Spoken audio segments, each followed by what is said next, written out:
Your Excellency, President Mohamed Ghazani, Chairman of the Africa Union Assembly, Your Excellencies, Heads of State and Government, Your Excellency, my friend, Ajay Banga, the President of the World Bank Group, Excellencies, distinguished ladies and gentlemen, good morning and welcome to Kenya. On behalf of the people and the government of Kenya, I welcome you all to Nairobi for the IDA for Heads of State Summit. It is an honor for Kenya to host this IDA replenishment conference at this historic venue, the place where African heads of state recently united with a bold vision. Here, we committed to transforming our continent into a thriving middle-income region, leveraging our unique potential to drive global solutions. Today, we build on that legacy by actualizing our potential to provide those solutions through necessary financing. I extend my deepest gratitude to each of you for joining us at this pivotal summit.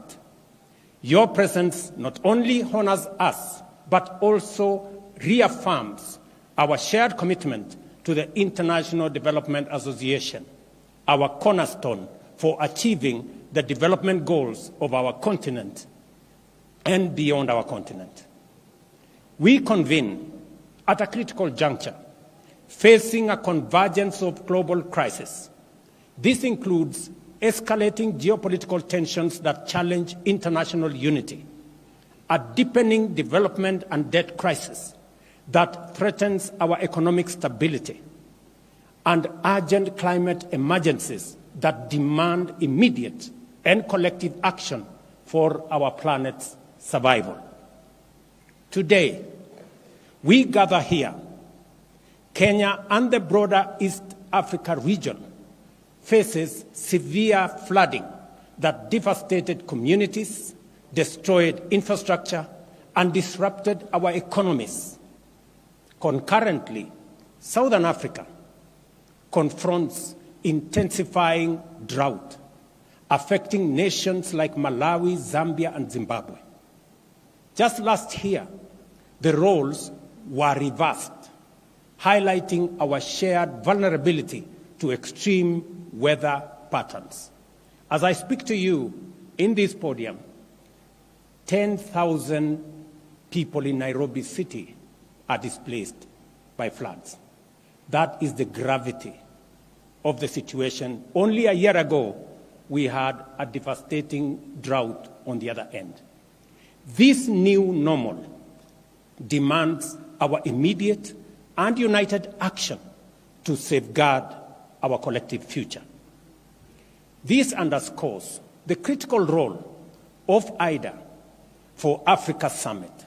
As a cornerstone of financing for Africa, IDA has directed 75% of its total commitments, nearly US $26 billion, to our continent in the last fiscal year, with African nations comprising 8 of IDA's top 10 borrowers. This support is not just financial. It is a lifeline for our development and also our stability. And your presence, personal presence, my friend Ajay Banga, in this meeting is a demonstration of the centrality of the discussions that will happen in this meeting and your personal commitment to this continent, which we appreciate.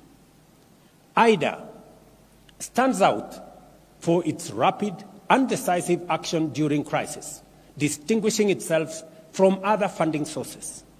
Its demand-driven programs, combined with concessional loans of 40 to 50 years, empower borrowing nations to pursue sustainable long-term development strategies. And this is what we have been asking for. Long-term, concessionary. We now want to discuss in this meeting scale, That is the only aspect that is missing in this configuration. And as IJ Banker said, two things are missing: scale and design. Make it simpler. Now, more than ever, long-term concessional financing is vital. As many Africans and other developing nations face severe debt crisis, this financial strain hampers our efforts to combat climate change, transition to low-carbon economy, and adequately fund essential sectors like education, health, and social protection. We have frequently discussed the financial challenges that restrict our economic capabilities and reduce our investment in resilience and growth. High interest rates lead to unsustainable sovereign debt, complicate refinancing, and destabilize our currencies. Additionally, the rising cost of living, increased commodity prices, and supply chain disruptions severely impacting our food security, healthcare systems, and overall preparedness for response to crisis. Last year, we brought to global attention that African nations pay interest rates up to 5 times higher than typical World Bank IBRD rates. This year, the situation has worsened. Developing countries are now net contributors to the global economy, contrary to expectations of receiving net inflows. Projections, for example, for 2024 show a net outflow of US dollars 74 billion from IDA countries like Kenya and others to donor nations, while net financial transfers to developing countries have plummeted from US dollars 225 billion in 2024 to now a low of US dollars 51 billion in 2022. Those statistics are glaring by any measure. Given these conditions, sustainable growth remains elusive for African nations as we allocate more funds to debt service than to crucial sectors like education, health, and social protection. This financial strain was prevalent in 2/3 of African countries even before the pandemic struck. Notably, in 2020, 1 in every 4 sub-Saharan African countries dedicated over 17% of its public revenues solely to interest payments. The IMF reports that sub-Saharan Africa's ratio of interest payments to revenue has more than doubled in a decade, reaching nearly 4 times that of advanced economies by the end of 2022. As a result, over half of IDA recipients today face debt distress or are at a high risk of debt distress.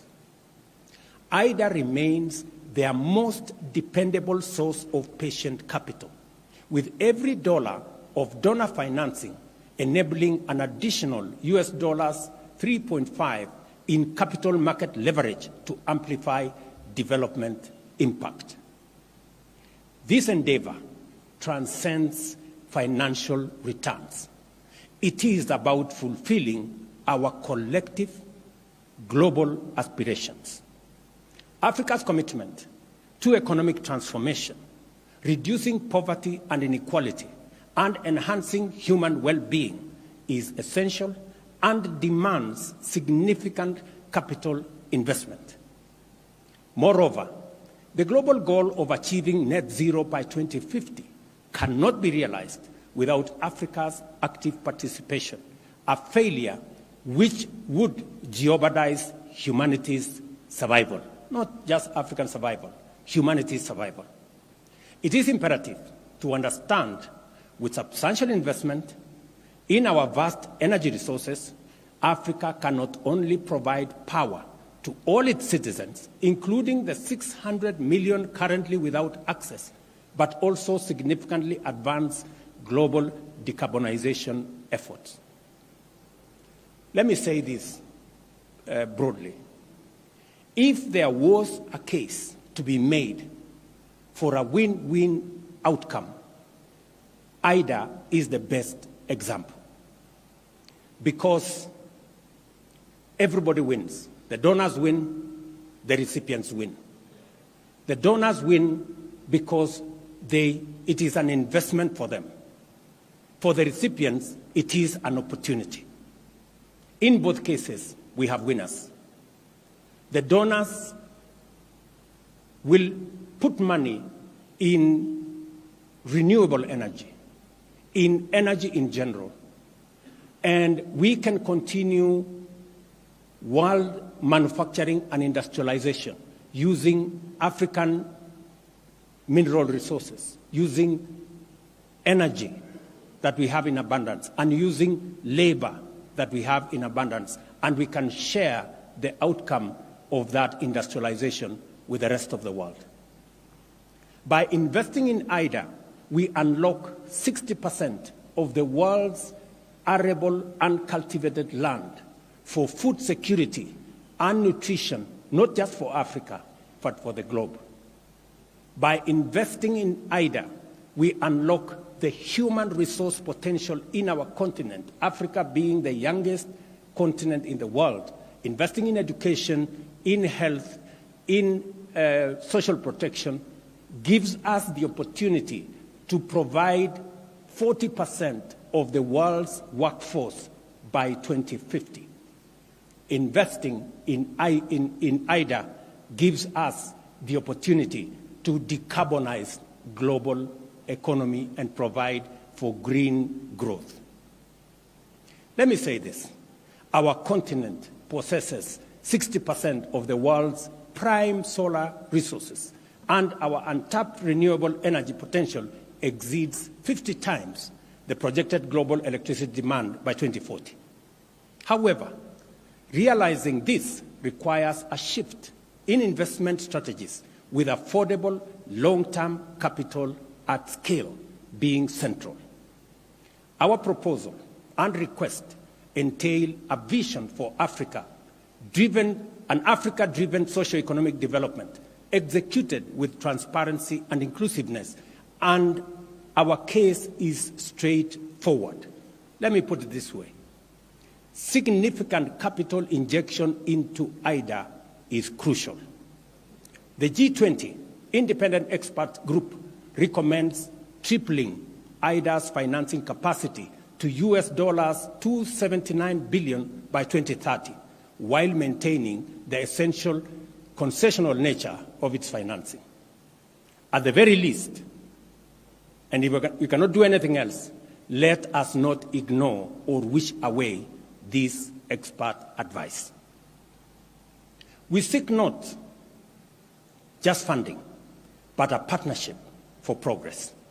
African nations propose a robust plan for climate-positive growth, aligning with the Nairobi Declaration from last year's Africa Climate Summit to ensure stable, dignified, and sustainable livelihoods across our continent. Africa is poised to transform its agriculture, water security, and energy access while creating job opportunities for over 4 million youths entering the job market monthly and expanding our small and medium enterprises as well.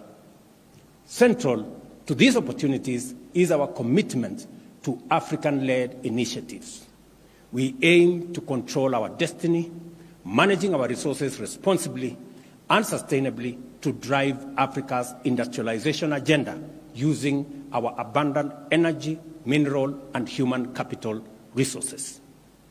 Our commitment to transparency and accountability is in our socio-economic development plans, ensuring the efficient and effective use of IDA is central to our plan. We acknowledge the vital role of diverse stakeholders beyond governments and traditional donors committing to deeper and broader engagement to enrich our development outcomes.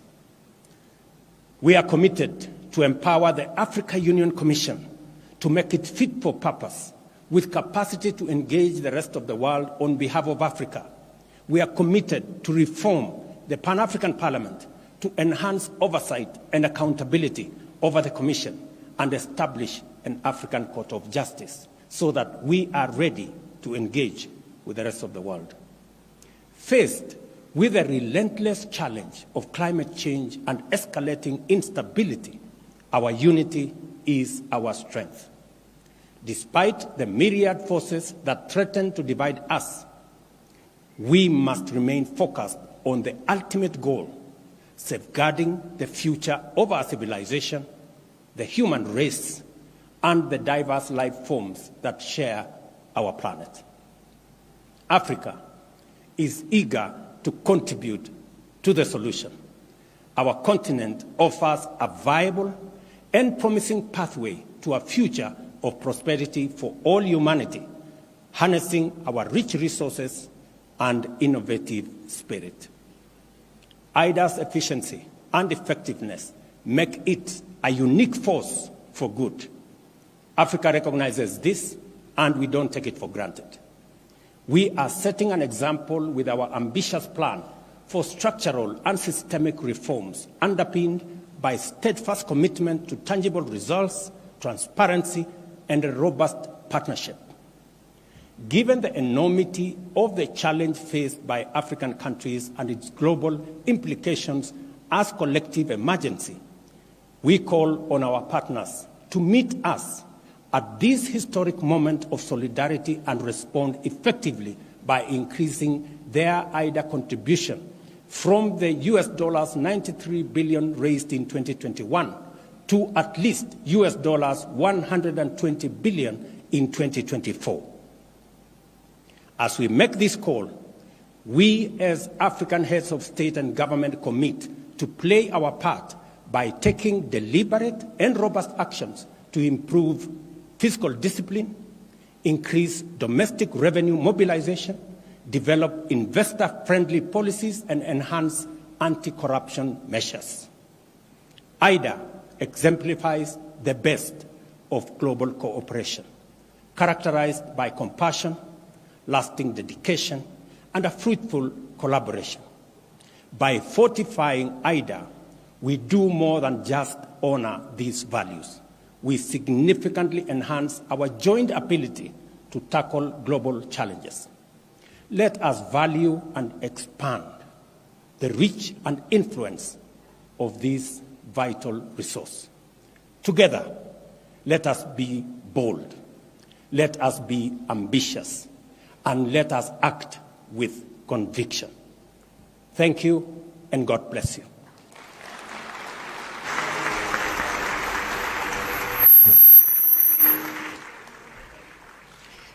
Thank you, Your Excellency, the President of Kenya, for that important keynote address. Thank you very much, Mr. President. This IDA for Africa Heads of State Summit is a critical platform for all heads of state and other leaders from across the continent, together to highlight IDA's impact and to call for a robust 21st replenishment resources in support of transformational development. An ambitious IDA 21 will be a lifeline for a world in crisis, and in particular, here in Africa. And to speak about it, I am now extremely honored to welcome the heads of states to deliver their statements. I would like to call upon His Excellency Mohamed Ghazouani, African Union Chair, President of the Islamic Republic of Mauritania. You're welcome, Mr. President.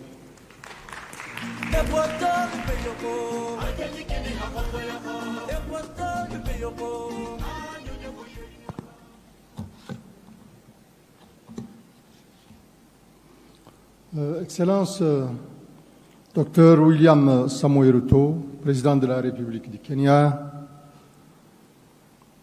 Excellences, Madame et Messieurs les chefs d'État et de gouvernement, Monsieur Adjé Banga, Président du groupe de la Banque mondiale, Mesdames et Messieurs les représentants des donateurs de l'IDA et des institutions financières, Mesdames et Messieurs, je voudrais tout d'abord signifier à mon frère et ami, son Excellence Dr William Ruto, président de la République du Kenya, qu'autant je le remercie, et à travers lui le gouvernement et le peuple kenyan frère, pour l'accueil chaleureux et l'hospitalité généreuse,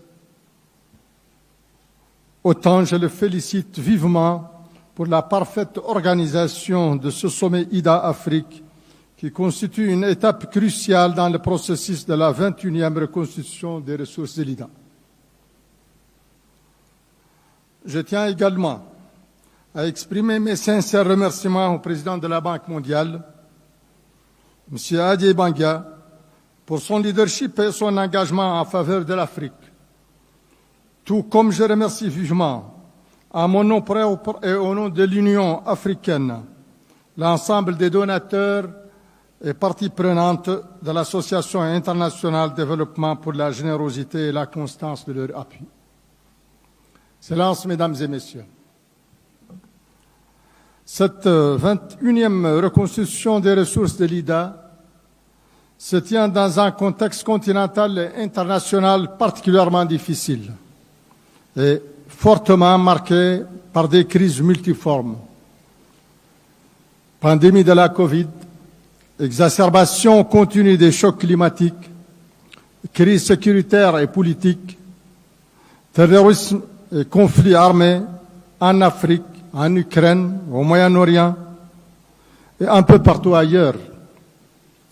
Ces crises et conflits, au-delà des tragédies humaines qu'ils drainent dans leur sillage, impactent négativement et profondément l'économie dans le monde et particulièrement en Afrique, par leurs effets induits en termes de perturbation des chaînes d'approvisionnement, d'exacerbation de l'insécurité énergétique et alimentaire.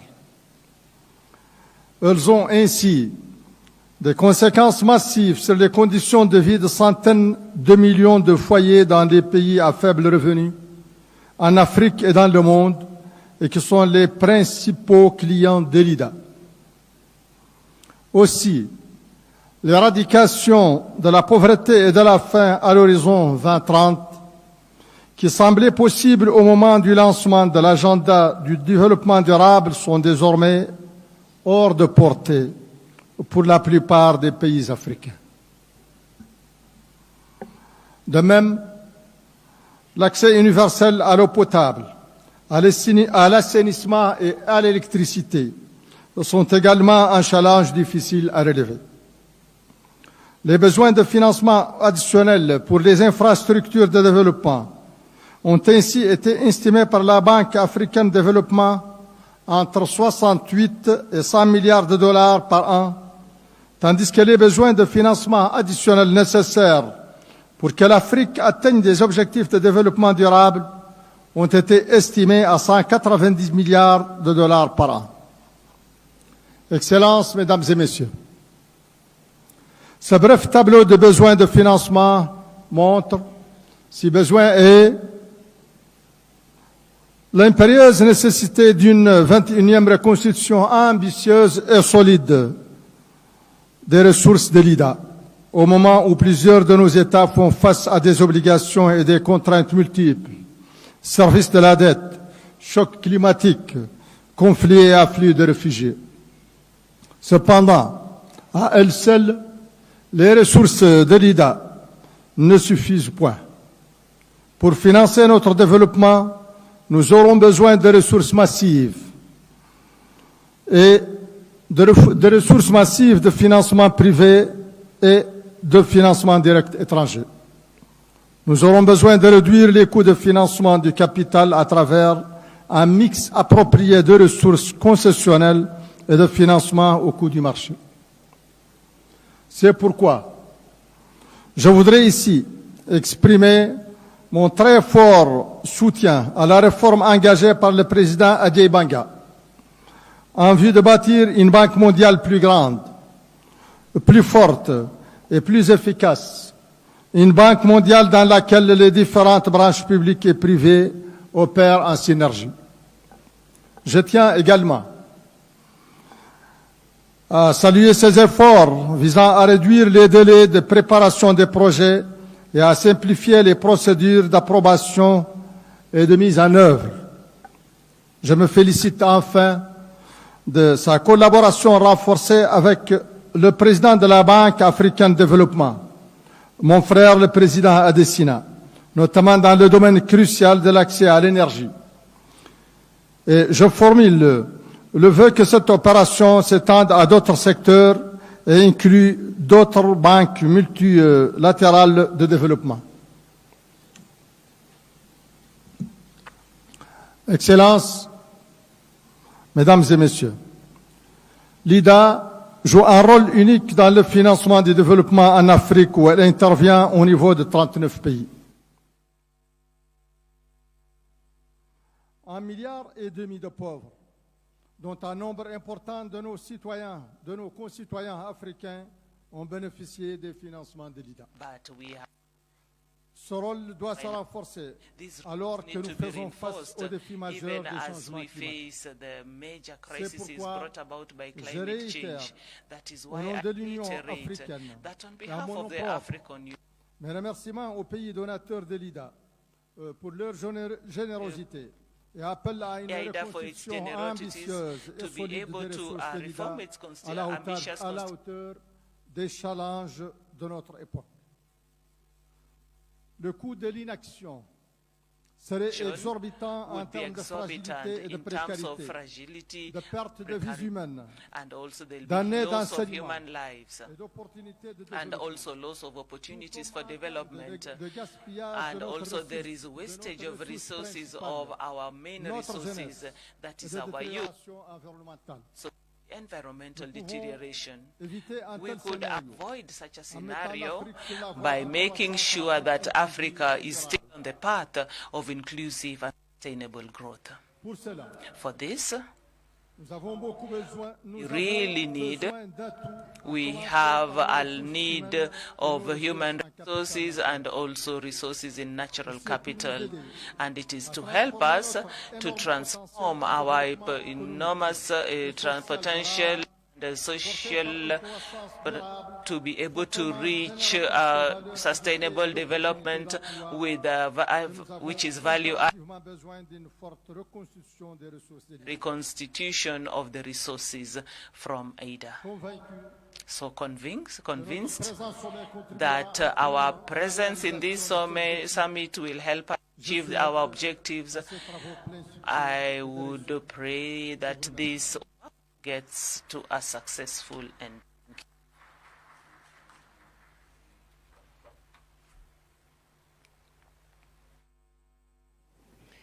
Merci beaucoup, Votre Excellence. Thank you very much, Your Excellency. I would now like to take this opportunity to invite to the stage the Prime Minister of the Republic of Côte d'Ivoire, Robert Bourg-Mambe.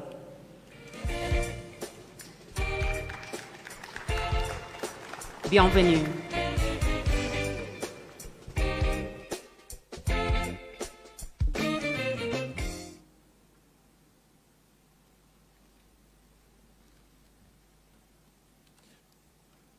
Excellence Dr William Ruto, Président de la République du Kenya, Excellences, Mesdames et Messieurs, Your Excellencies, ladies and gentlemen, heads of state and of government, Monsieur Ajay Banga, Mr. Ajay Banga, President of the World Bank Group, Mesdames et Messieurs, les ladies and donateurs, gentlemen, funders.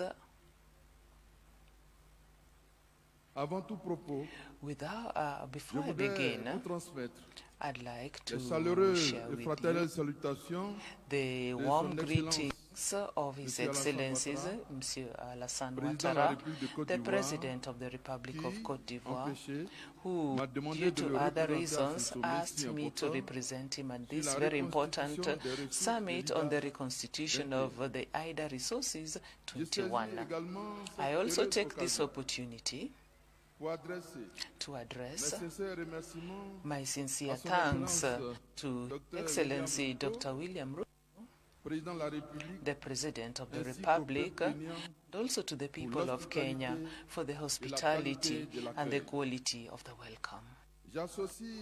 I would also like to reinforce the thanks to thank the President of the World Bank, Mr. Ajay Banga, for his determination to reform our common institution for better in efficiency in interventions and also accelerate sustainable development in our states. Like it is this important summit also strategizes to mobilize resources either for the 3 coming years. So the governments of the low-income countries need today to also, they are faced by major obstacles that are becoming bigger and bigger in an environment where the resources are limited. When it comes to the Ivory Coast, modernization of agriculture and the production sectors, development of the private sector, and also employment for the youth are the main obstacles.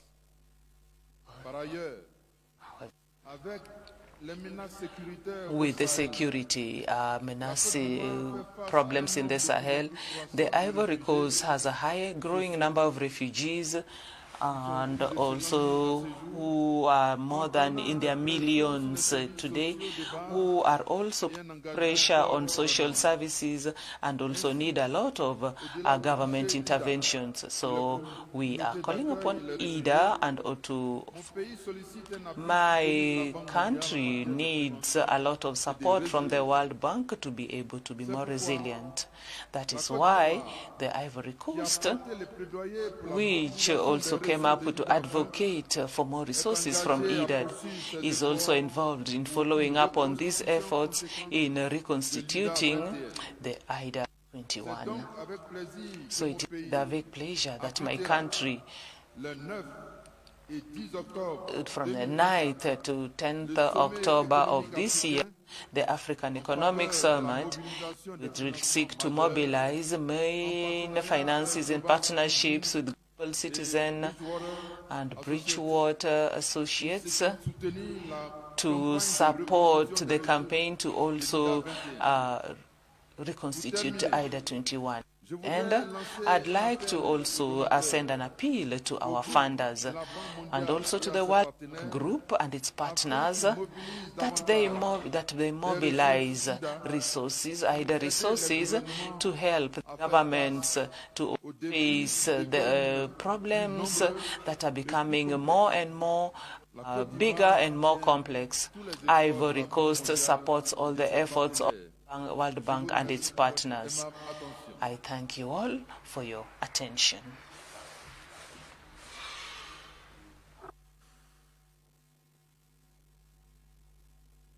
President William Ruto, our host, Chairperson of the African Union, President Mohamed Ghazouani of Mauritania, Excellencies, Heads of State and Government, President of the World Bank, ladies and gentlemen, I thank President Ruto and the government of Kenya for the warm hospitality extended to us and commend him on successful hosting of this summit. Last December, Tanzania hosted IDA 20 midterm review meeting, which among other things highlighted the impact of IDA financing. In addition, to emphasize the need for an ambitious IDA 21 replenishment, Tanzania reiterated its appreciation for IDA's collaboration, which has helped to improve maternal and child health indicators, rural electrification rates, access to safe drinking water, and economic recovery more broadly. We believe that it should be a collective effort to highlight both the impactful success stories of IDA and the potential that IDA still has. Indeed, IDA has great potential to help its recipients to leverage resources from other partners.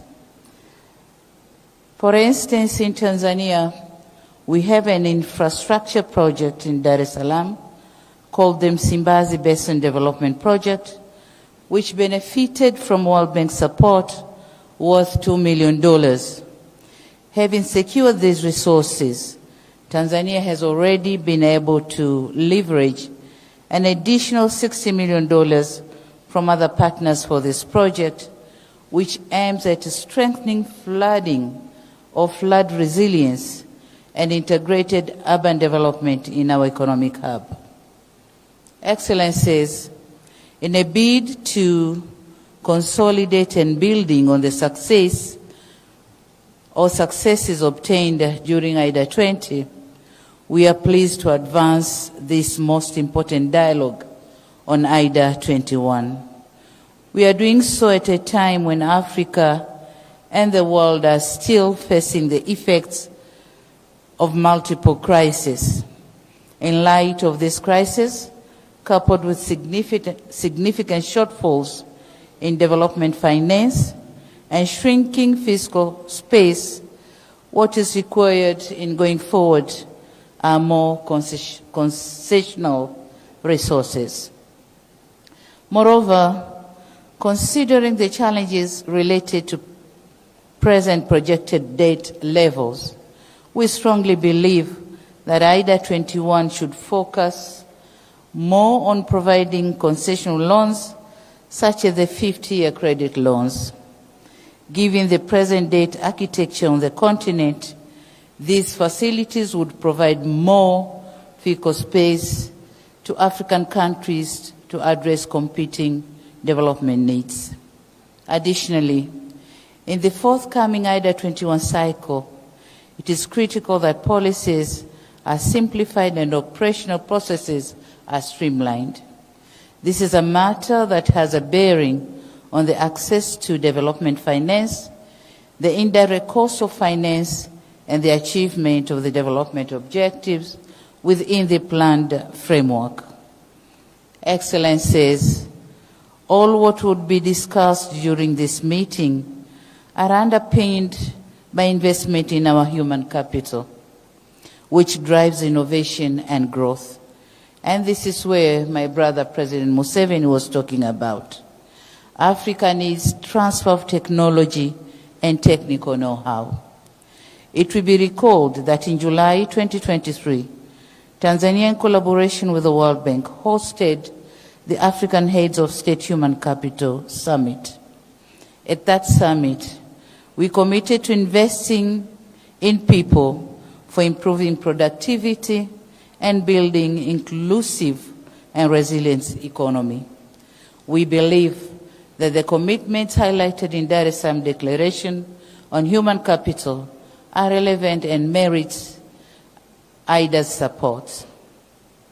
Excellencies, history attests to the transformative potential of IDA support for countries to transform and graduate.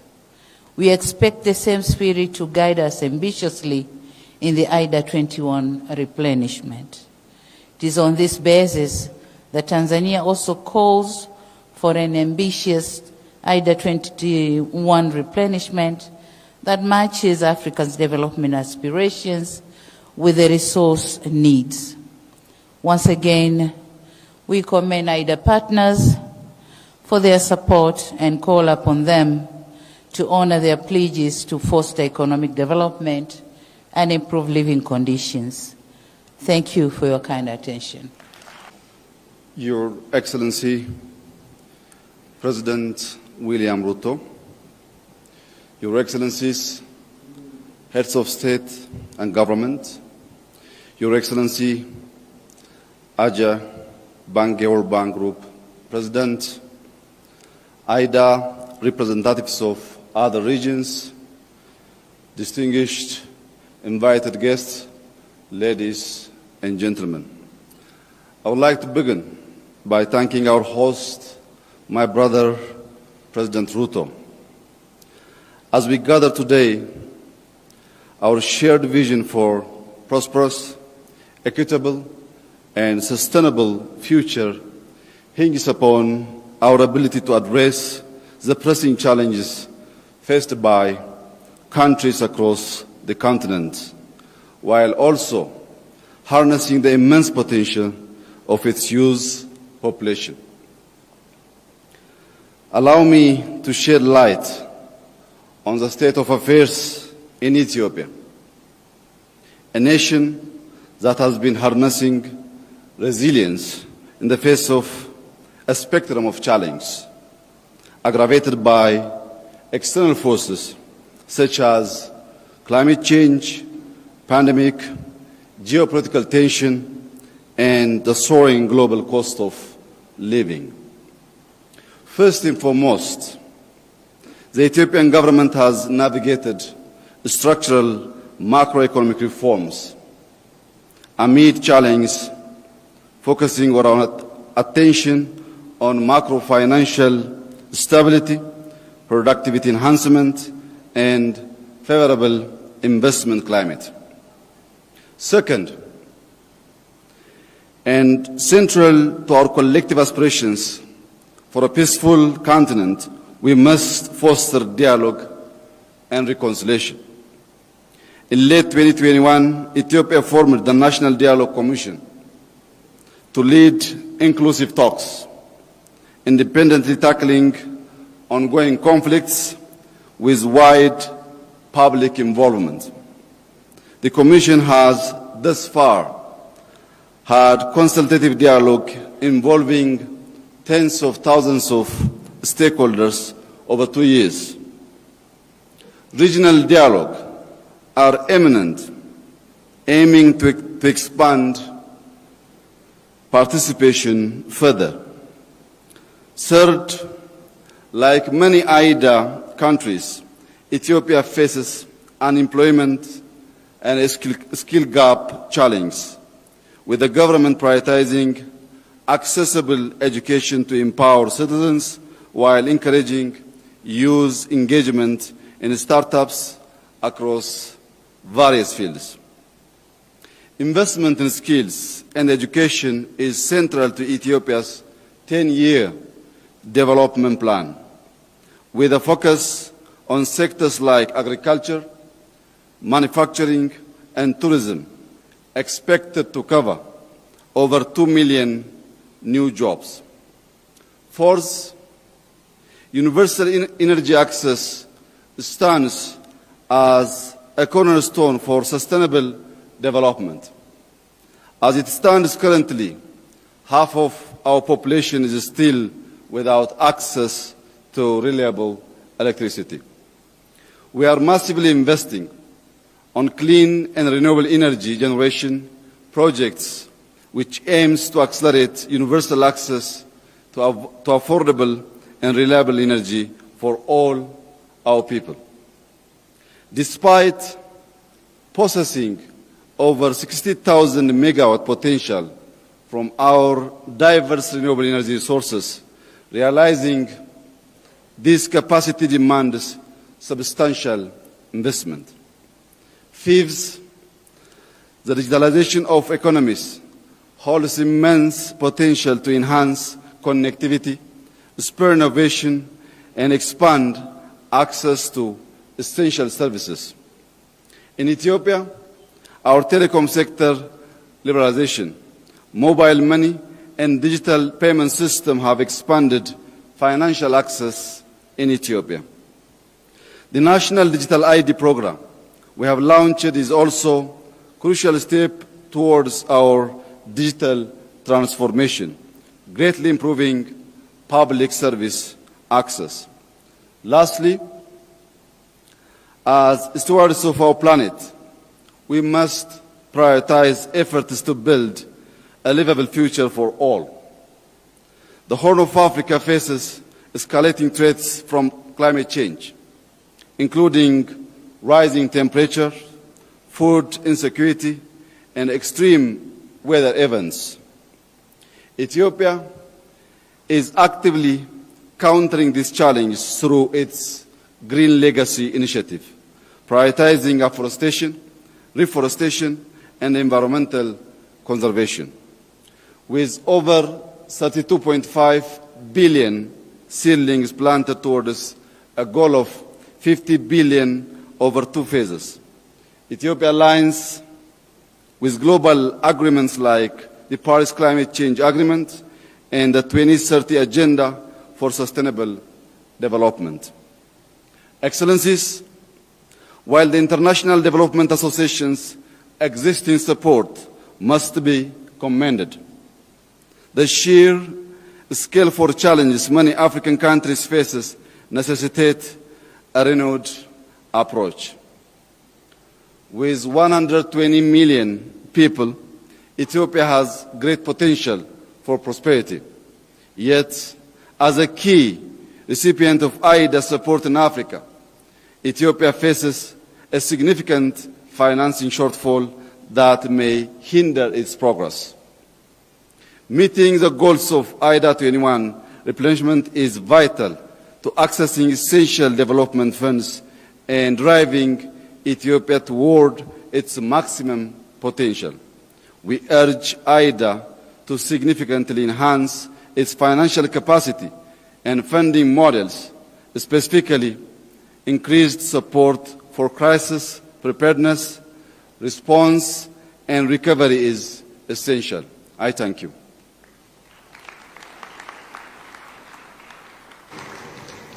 Thank you, Mr. President. I'm very happy and excited to invite to the stage Her Excellency Dr. Samia Suluhu Hassan, President of the United Republic of Tanzania.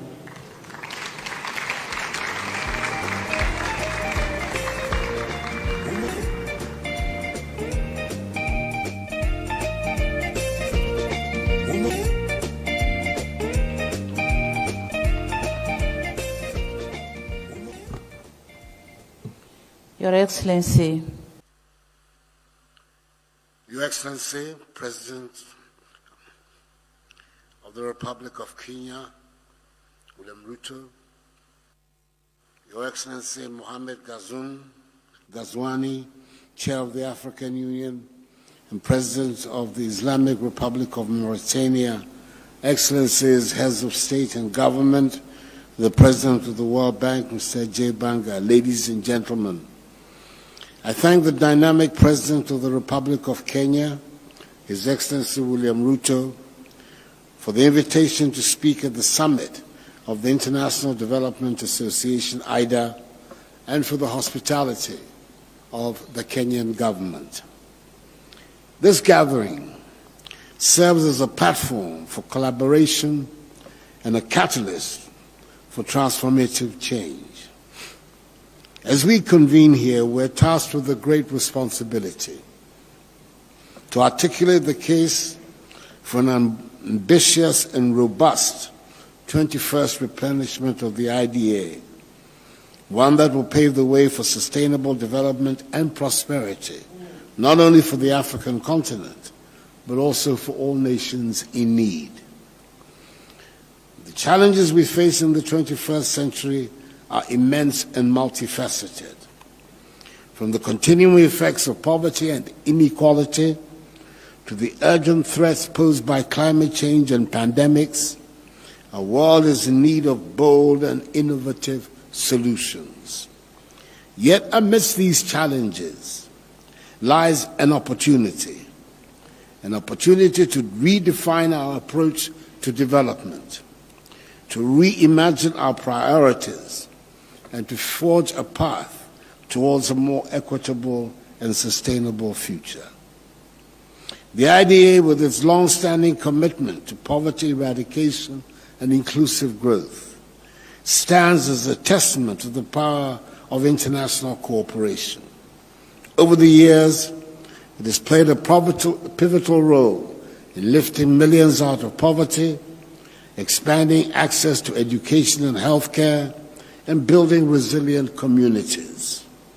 However, as we look ahead, we must acknowledge that our work is very far from finished. Millions still live in poverty.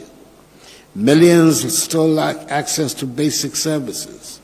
and millions suffer from the effects of environmental degradation and climate change. Excellencies, all of us are aware, for example, of the enormous infrastructure challenge confronting Africa. The African Development Bank, AFDB, estimates Africa's infrastructure needs at between 130 to 170 billion United States dollars annually, with a financing gap of between 68 billion and $180 billion annually. The infrastructure gap has a negative impact on our competitiveness. It constrains our development, stifles business growth, trade, investment, and service delivery, as well as the overall progress towards inclusive and sustainable development. Mobilizing finance and investment remains central to Africa's development needs and attaining the 17 Sustainable Development Goals. Our biggest challenge is not a scarcity of financing, but overcoming a global economic system that has not allocated sufficient long-term resources to support Africa's economic transformation. That is why boosting the resources of the IDA, whose ability to generate concessional financing represents an effective way to respond to the obstacles that African countries encounter in the present global system, is so critical for the prospects of Africa's development. With the burgeoning population, our challenges hinge on our ability to provide reliable electricity, affordable and decent housing, improved transportation networks, education, and health infrastructure. Without this, we will be staring down again the possibility of a lost decade characterized by suboptimal GDP growth. Excellencies, more than half of African countries are debt distressed.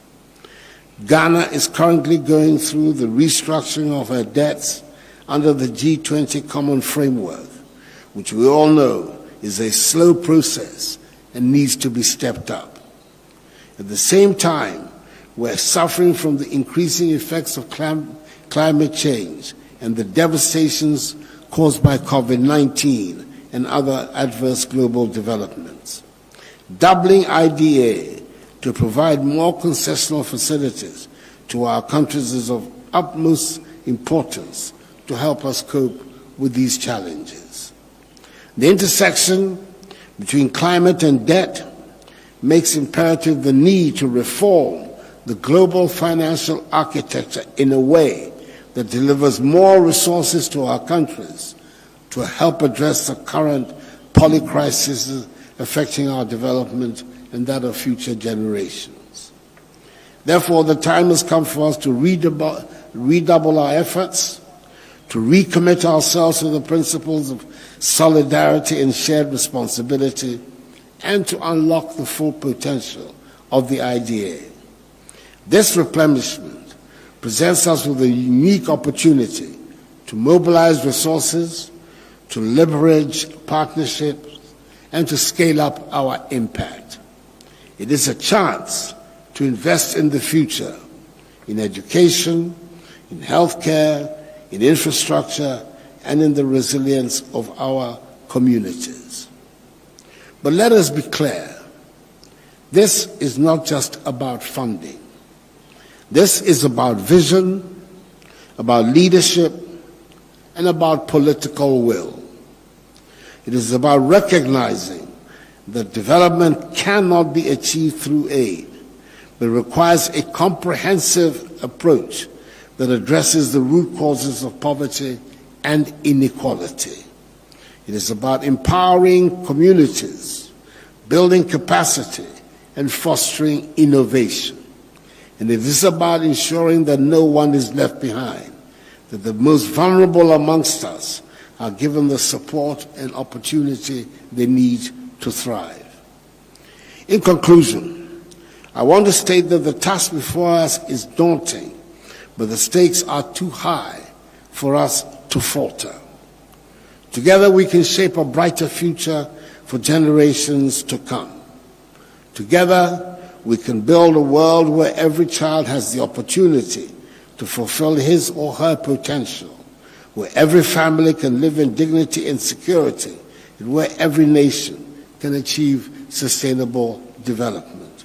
Let us seize this moment, let us rise to the challenge, and let us make history. I thank you for your attention.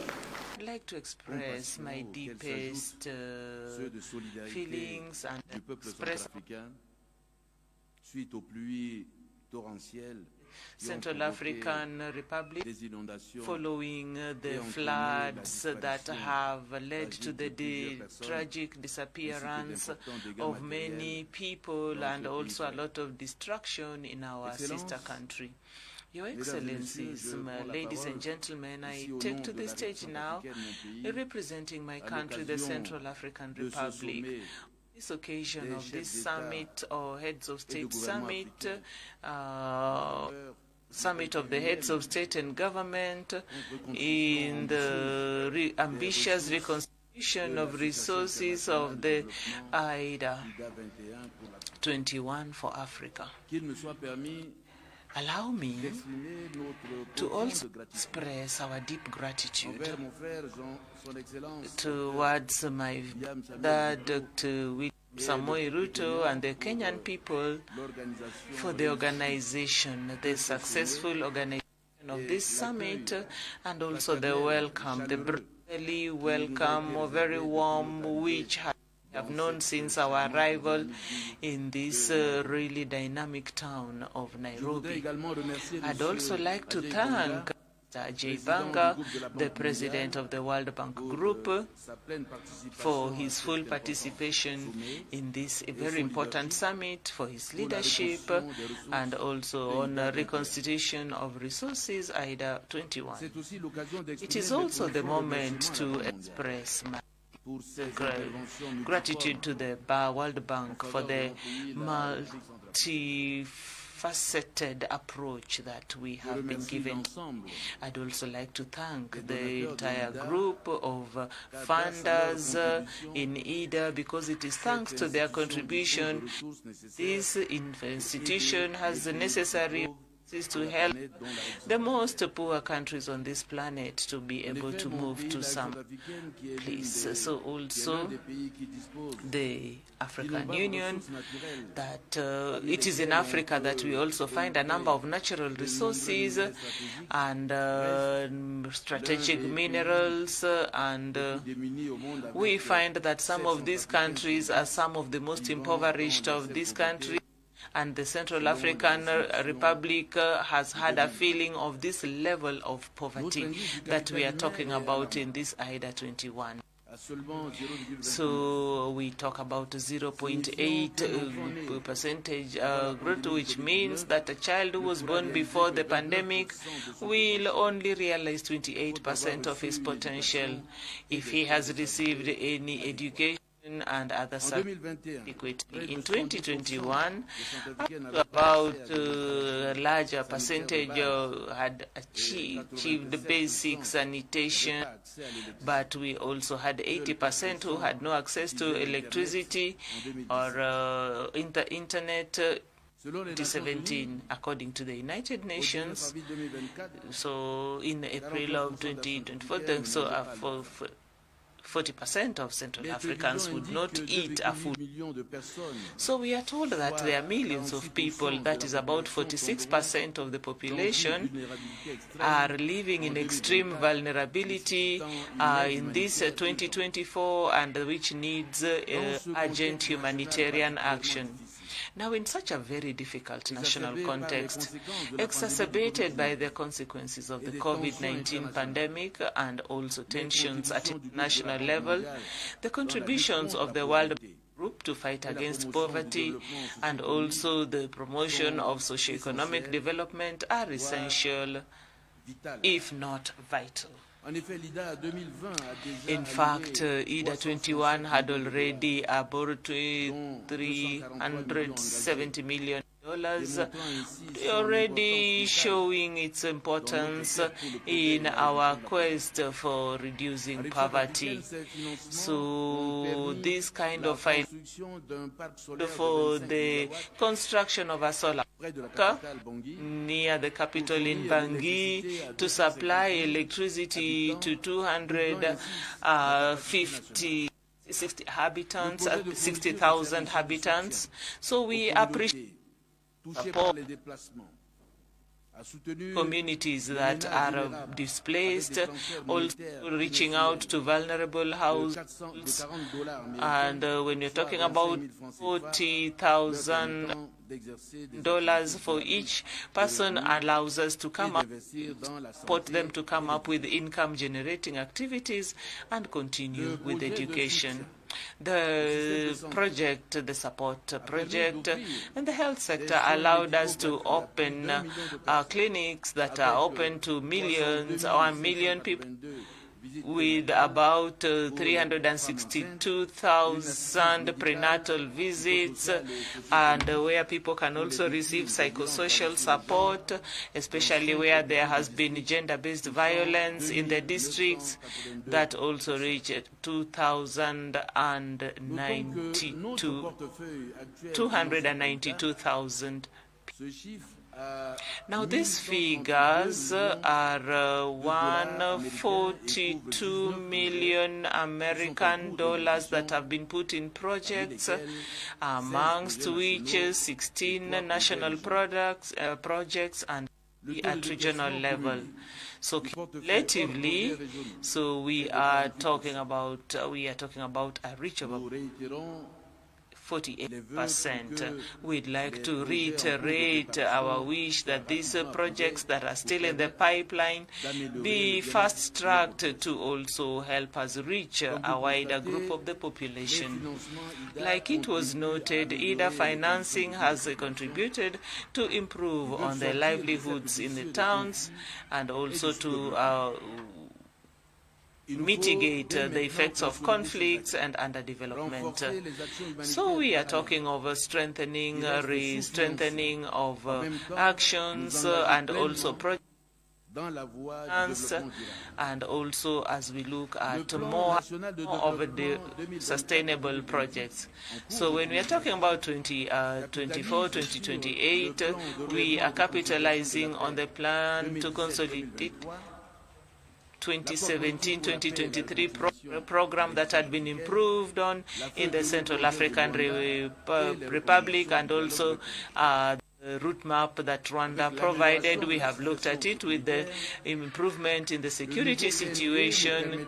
The new program allows us to move from humanitarian actions to development and also accelerate the economic growth, reduce poverty, and also improve on the well-being of our population, which is young. Our vision, as we look at 2028, is to construct, we have a prosperous Central African Republic which has quality human capital that is resilient and also sustainable, and where to have projects that are inclusive and are open to governance. So IDA 21 to us looks like an historic opportunity for our growth and our development. In order to make use of the potential opportunities that could open up and also the implementation of the PND, our priorities consist of investing in human capacity and also put up roads, digitalization, and also intelligence, and also other projects that also take into account climate changes and also reduce the et la révolution énergétique. Ceci en retour peut contribuer à relever un grand nombre de défis auxquels mon pays est confronté. Pour y parvenir, la République centrafricaine aura besoin de ressources concessionnelles, d'où notre appel aux pays donateurs pour une reconstruction massive de IDA 21, à l'exemple de IDA 19 et IDA 20, dans un contexte de raréfaction des ressources financières à l'international et des lenteurs observées dans l'exécution des compensations de la finance climat en faveur des pays particulièrement vulnérables. Je saisis donc cette occasion pour saluer la simplification des procédures de l'IDA, qui vise à rendre les options de financement plus simples, plus accessibles et plus rapides, afin d'avoir un meilleur impact à plus grande échelle et à plus grande vitesse. At a greater speed. I'd like to end and reminding us that IDA is a partnership between donor pays and the recipient countries, and help the receiving states to be able to have sustainable growth as they look at having a more prosperous future. It is the wish that I would have for my country and for other countries that are also benefiting from IDA who are represented here. So we are looking at our level of indebtedness and the conditions of the capital markets. IDA Bank 1 remains the credible factor that we have when we look at concessionary rates for a country like mine, which has just come out of a fragile state, and also to help us add value to our human capital. I'd like to ask all the traditional funders and also the potential new funders to also make themselves useful and you contribute massively to the 21st reconstitution of resources of the International Development Association, IDA 21, to have a more equitable and just country. Thank you. Excellence, Monsieur le Président Ruto, que j'appelle Ahmad Abako, un cher frère. Ahmad Abako, a dear brother. Your Excellencies, ladies and gentlemen, heads of government and state, Your Excellencies, Monsieur Ahmad Ghazouani, the President of the Conference of the African and the President. Your Excellency Ajay Bango, the President of the World Bank Group, ladies and gentlemen, the heads of international institutions, distinguished guests, ladies and ladies, greetings to all. I'd like to first of all express on behalf of my delegation and on my own my gratitude to our brother, the President Ruto, for the perfect organization of this summit, and also to our brothers and sisters in Kenya for their warm hospitality and in this beautiful town of Nairobi. As we meet for this crucial summit in order to deliberate on the question of reconstituting the resources under IDA 21, I'd like to first of all to underline that Africa finds itself today in a crisis, unprecedented crisis. So when we are looking, there are a number of obstacles. There are economic disparities, environmental degradation, security and health crises, and inequalities in education. However, in the midst of all these problems comes an opportunity that is exceptional for collective action and also for transformative change. Our continent is in effect has a lot of potential resources to help us. So when we talk about very important human resource, so to be able to play its role in the world economy, Africa needs big investment in a number of development areas. Ladies and gentlemen who are here, so IDA has to be an ally that in our part we're heading toward sustainable development. It is unique in the world where $1 from the developing countries is also supported by $4 for the financing of development projects. As we engage, this is the trajectory of the IDA 21. It is important, it is imperative. We also recognize the indispensable role that this institution has played in the promotion of inclusive growth and also prosperity in Africa. As such, the $23 billion of reconstitution in IDA 2020 allowed the institution to mobilize $93 billion for financement for the member countries, of which 20% have been engagements that are destined to reach African countries. So we can agree with me that is in a very difficult context of access to financial markets. The IDA instrument needs to be honored, thanked, and also strengthened by our contribution that is very important as partners.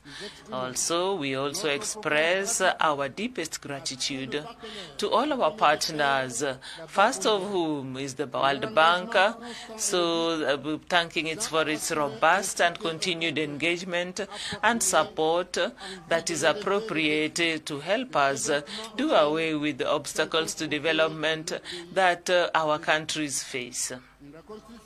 So this robust reconstitution of IDA comes from the simple need that is financial and also incarnates a moral imperative and also underlies to ensure that no one is left behind in our quest to be more ready for the African countries.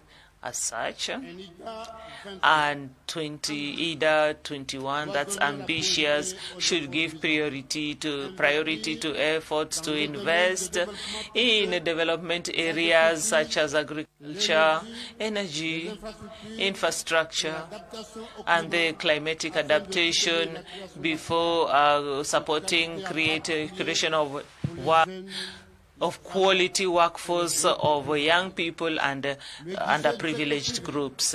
So this would be from IDA 18, we have been able to get substantial concessionary funds going to the private sector that to help people get out of poverty by creating sustainable employment, economic transformation, and mobilizing resources at national level. Since its creation, so $4 billion of funds have allowed more than $20 billion of investment to the private sector supported in 47 countries. This has also favored the introduction of new financial resources for development in the eligible countries, also helping to reduce in the domains of that the private sector has chosen to invest in. So I'd like to support this partnership with LEADER for having responded to us and to come up with a very strong and ambitious reconstitution of the IDA 21, and that the resources are also meet the aspirations, the collective African aspiration. And in addition to the contributions of our partners, we cannot underestimate the transformative power of technology and cooperation and regional cooperation. So when towards the realization of this SDGs for our economies, allow me also to underline the importance of accepting the IDA 21 with as a task that we take with determination, conscious of the importance, responsibility that we have in common. So we need to come to also support this resolution as we look forward to a better future for Africa, because it is only when we have access to this that we can also achieve the Africa that we all dream about collectively. Your Excellencies, ladies and gentlemen, I wish to underline the situation that island states such as Comoros are facing. So we would also have to have a plan that also takes into the effects of change, like tsunamis, cyclones, and also floods. The situation is very alarming. So this needs particular attention from our partners, our development partners like IDA. So as such, my country is advocating that IDA should come to look at the specific problems that island states that face as vulnerable states. They are very fragile, and also they are also touched in the environmental sector. They face a lot of food insecurity. They also have external shocks of all natures, and also this means that are dealing with very specific objectives that would help us adapt to climate change. And as such, I would like, ladies and gentlemen, to conclude my proposal by a African proverb when we say that we do not handle things singularly. So if we come together to face these obstacles, I would wish us all success in our work, and I thank you. Good morning. Your Excellencies, Your Excellency Dr. William Ruto, President of Federal Republic of Kenya, His Excellency Mohammed Ghazouani, the President of the Islamic Republic of Mauritania and the Chairperson of African Union, Your Excellencies, fellow African leaders and heads of states, His Excellency, Your Excellency Mr. J. Banga, the President of the World Bank, Excellencies, ladies and gentlemen, as an opening, it is an honor and privilege to participate in this great occasion of the discussion of the African leaders on the future of financing of our common development agenda with the President of the World Bank, his senior leadership team and donors.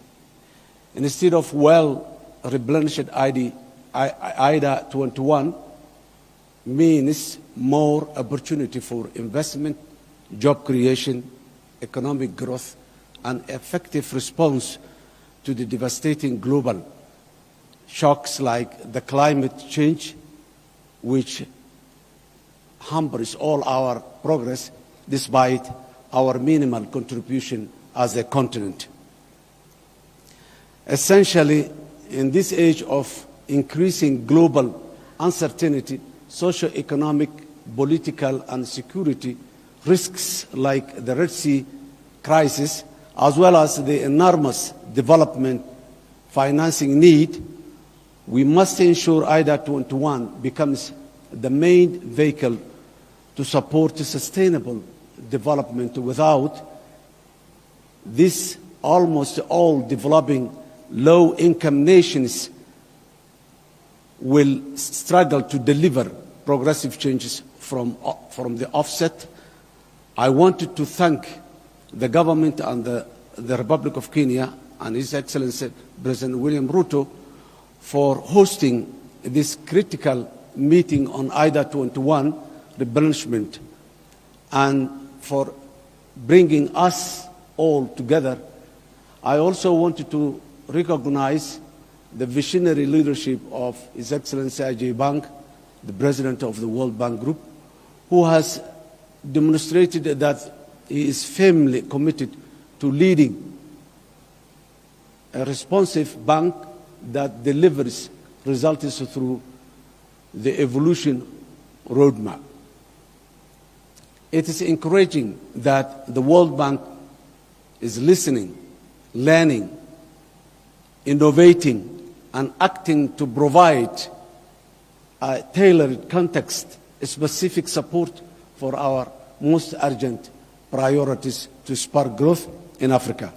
Somalia and IDA for Somalia IDA is a major lifeline that we are relying on enabling our ambitious national transformation agenda in these hopeful and post-debt relief priorities.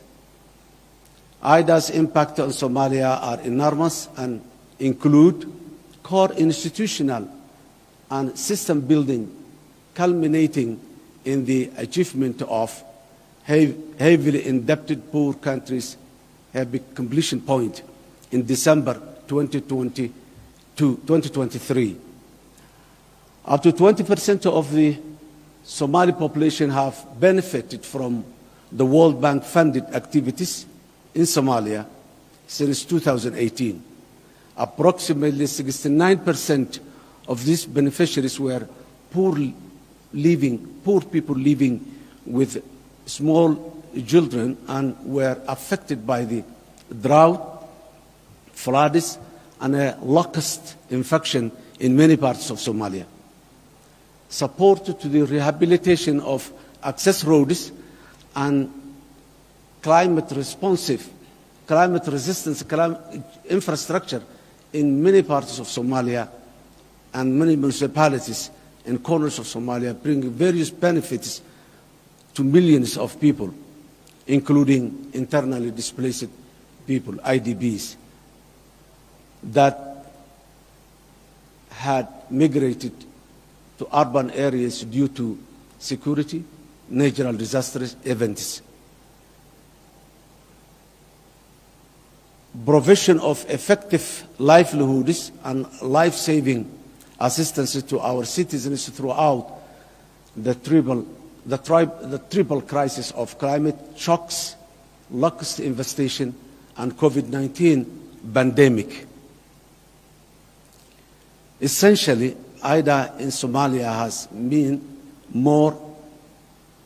meant more vulnerable people out of extreme poverty, more social protection, and women and children are focused on supporting government institutions by helping those vulnerable groups.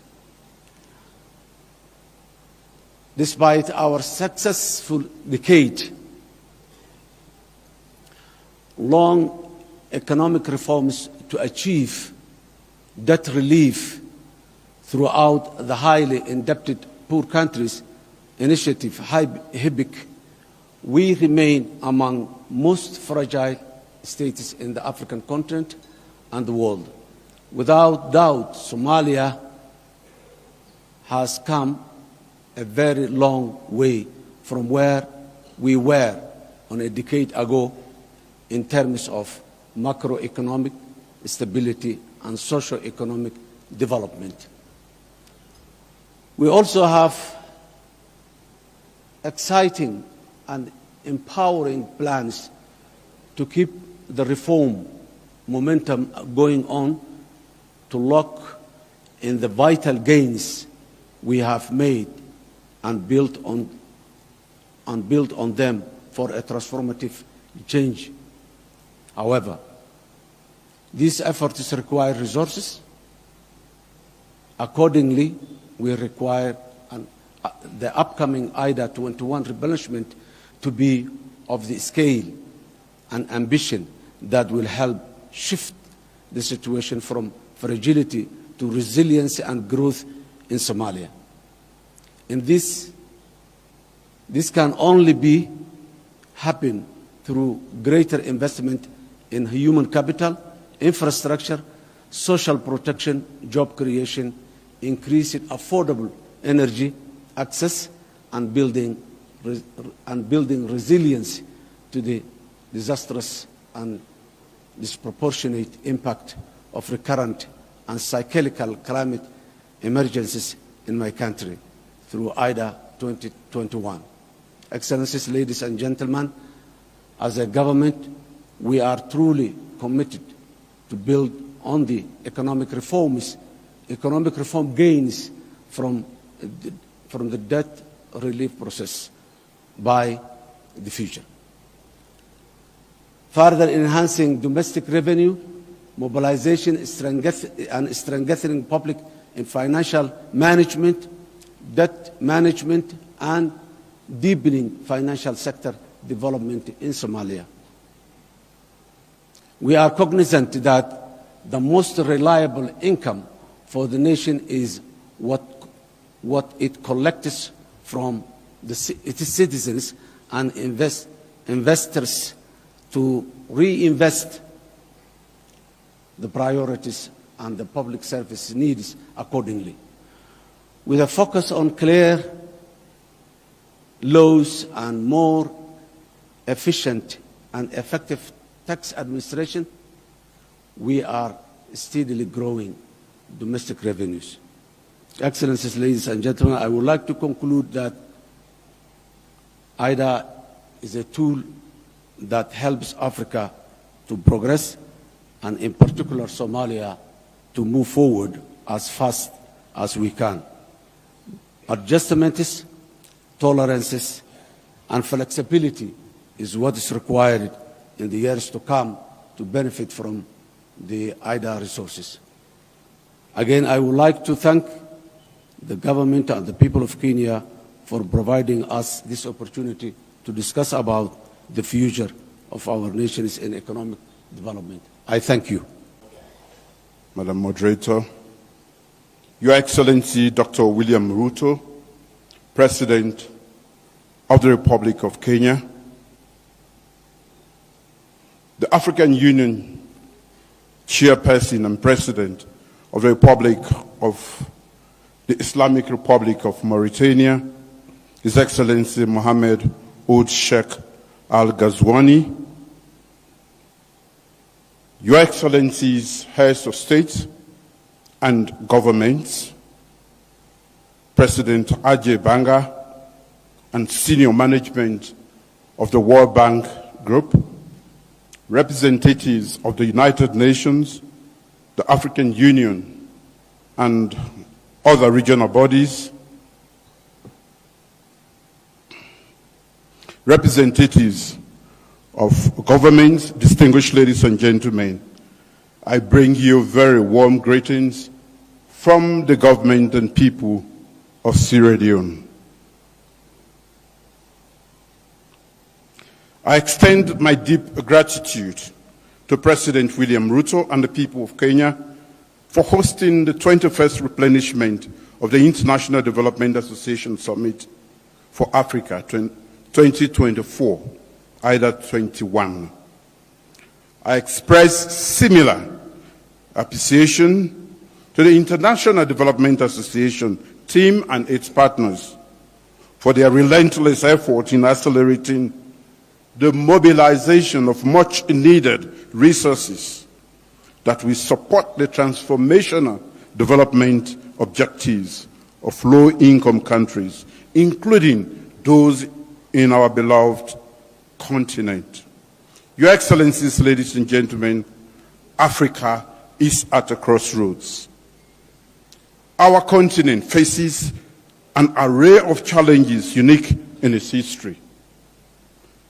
Recovery from the devastating impact of COVID-19, rising debt and economic vulnerability, political instability, the growing disruption of climate change, often compounding underlying fragilities, and the full crisis triggered by the conflict in Ukraine. According to the Sustainable Development Goal Report 2023, if the current trends persist, about 7% of the world's population, which is 575 million, will remain in extreme poverty, with most of them being in sub-Saharan Africa. Many governments in Africa are making huge strides to advance sustainable development and alleviate extreme poverty in their countries, in alignment with targets set out in the African Union Agenda 2063 and the United Nations Sustainable Development Goals, SDGs. However, with 6 short years left to achieve the SDGs, most of our countries are not on track to meet the targets. Under current circumstances, a business as usual approach to Africa's development is not going to work. We need a change in our approach. We need a bolder vision that will transform Africa, reduce its vulnerability in a turbulent world, and set it firmly on a path to sustainable growth and prosperity. Our current exigencies call for decisive and collaborative actions from African governments and the international community, and reliable development partners such as the World Bank Group to usher in sustainable transformation in Africa. For either to remain relevant to the evolving needs of member countries, especially in Africa, it must grow and adopt responsive and innovative mechanisms to finance transformational development. Our collective aspiration to accelerate development in Africa by providing sustainable financing from either 21 replenishment remains a critical milestone that must be achieved with resounding success. A renewed commitment to good governance, transparency, and accountability must be central to our efforts. These are the cornerstones upon which we can build resilient institutions and foster an environment conducive to investment, innovation, and economic growth. Therefore, Sierra Leone unreservedly endorses the Nairobi IDA communique and looks forward to working with recipient African nations to advocate for a mega 21st IDA replenishment. The communique reflects our vision to ensure prosperity of Africans and particularly safeguard the aspirations of Agenda 2063 and the SDGs, which aim to end poverty, protect the planet, and ensure that by 2030 all people enjoy peace and prosperity. Today, as we present the IDA Nairobi communique, we are optimistic that the provision of additional resources would support our vision for a climate-smart, resilient, and integrated Africa. The IDA 21 resources should help our countries expand quality, sustainable, climate-smart infrastructure investment in agriculture, energy, transport, water, and sanitation, healthcare infrastructure, and other sectors. Your Excellencies, ladies and gentlemen, Africa is key to global growth, security, and ending poverty in a livable planet. Despite the many threats our nations face, there are also real opportunities on the continent. Our natural resources, youthful population, and rapid growth of African cities and the middle classes have huge potential as they are beckons for investors to search in search of new markets. If Africa is to meet the targets of SDG 8, decent work and economic growth, by 2030, we must act now to transform the working age population into productive forces with more decent and inclusive jobs for the youth, especially our women. According to the International Labour Organization, ILO, over 72 million youths in Africa are not in education, training, or employment, and the majority of these are women. The IDA 21 replenishment thus provides a window to increase job creation through scaling up private sector investment, increasing critical and growth sectors, promoting entrepreneurial skills, technology and innovation, and boosting female empowerment. As measured by the World Bank's Human Capital Index, assuming that a child born in sub-Saharan Africa benefits from complete education and full health care coverage, he or she is anticipated to realize only 40% of future productivity. The Human Capital Index, this Human Capital Index is 48% for lower income countries and 71% for higher income countries. Clearly, we have more work to do for Africa. Therefore, stronger global cooperation and a commitment to investing in African capital, human capital, and creating a productive workforce are important ingredients in enabling developing countries to escape the trap of poverty and enhance economic growth and development. As we all strive to prioritize education and skills development, enhance quality health and well-being, and promote social protection policies and coverage, we must do so with a strong desire and will to advocate for increased resources that will make an indelible footprint in our lives for our people. In our collective action for IDA 21 replenishment, we must ensure that women and girls, we must ensure that empowering women and girls is not optional. It is a condition for achieving inclusivity and sustainable development on our continent. We must allocate increased resources for gender mainstreaming in all our development programs. This includes improving women's access to productive resources, strengthening access to quality social services such as education, maternal and child health, addressing gender-based violence, and advancing women's leadership and representation in decision-making platforms. Also, given our prevailing fragilities, increased resources for security, conflict prevention and management, peace building, access to justice and crisis, and emergency response, which serve as important pillars in building stronger and a more peaceful continent.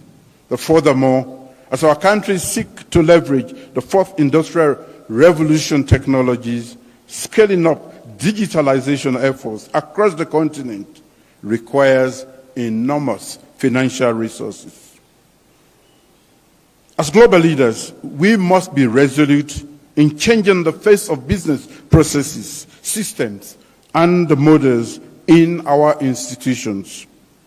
The call for IDA 21 replenishment should ensure that we make additional investments in areas such as payment systems development, digital financial inclusion, fintech development, and digitalization of tax administration systems.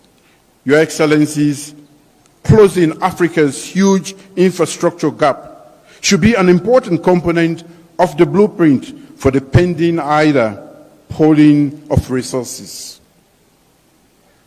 Investment in critical infrastructure such as energy, roads, information, communication, and technology remain the pathway to a buoyant growth.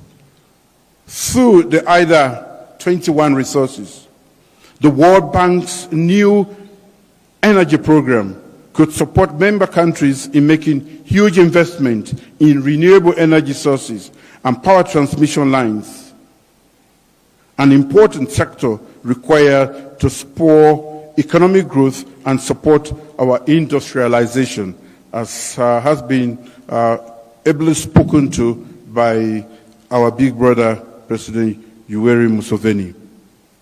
Improving service delivery, accountability and transparency in governance is critical to all these. Strengthening domestic revenue mobilization efforts, improving public expenditure efficiency and management is key. Improving debt management and exploring innovative ways to deal with unanticipated shocks is of utmost importance to all of us. We anticipate that the IDA 21 replenishment will further help countries with increased debt budget support for their development programs. In conclusion, most of our countries are facing dire economic challenges, worsened by high levels of debt service payment. Despite these financial challenges, my government remains committed to delivering people-centered development through our medium-term national development program plan. We are leveraging the big 5 game changers, priority areas of intervention to improve the quality of life of our people. These include 1, our flagship Feed Saloon program to boost agricultural productivity and achieve food security. 2, accelerating human capital development. 3, developing youth employment schemes. 4, revamping our public service architecture. And 5, infrastructure development and improving technology. We require substantial financial and technical support and strategic partnership to spur sustainable growth and social progress in Sierra Leone to alleviate extreme poverty in our country. Given the need to support the pact articulated in the Nairobi communique, I join my colleagues in the call to generate resources for IDA 21 replenishment that will be significantly higher than the record 93 billion raised in 2022 for IDA 20. As we continue this appeal, we are not oblivious to the challenging economic and geopolitical landscape that could have implications for major donor countries.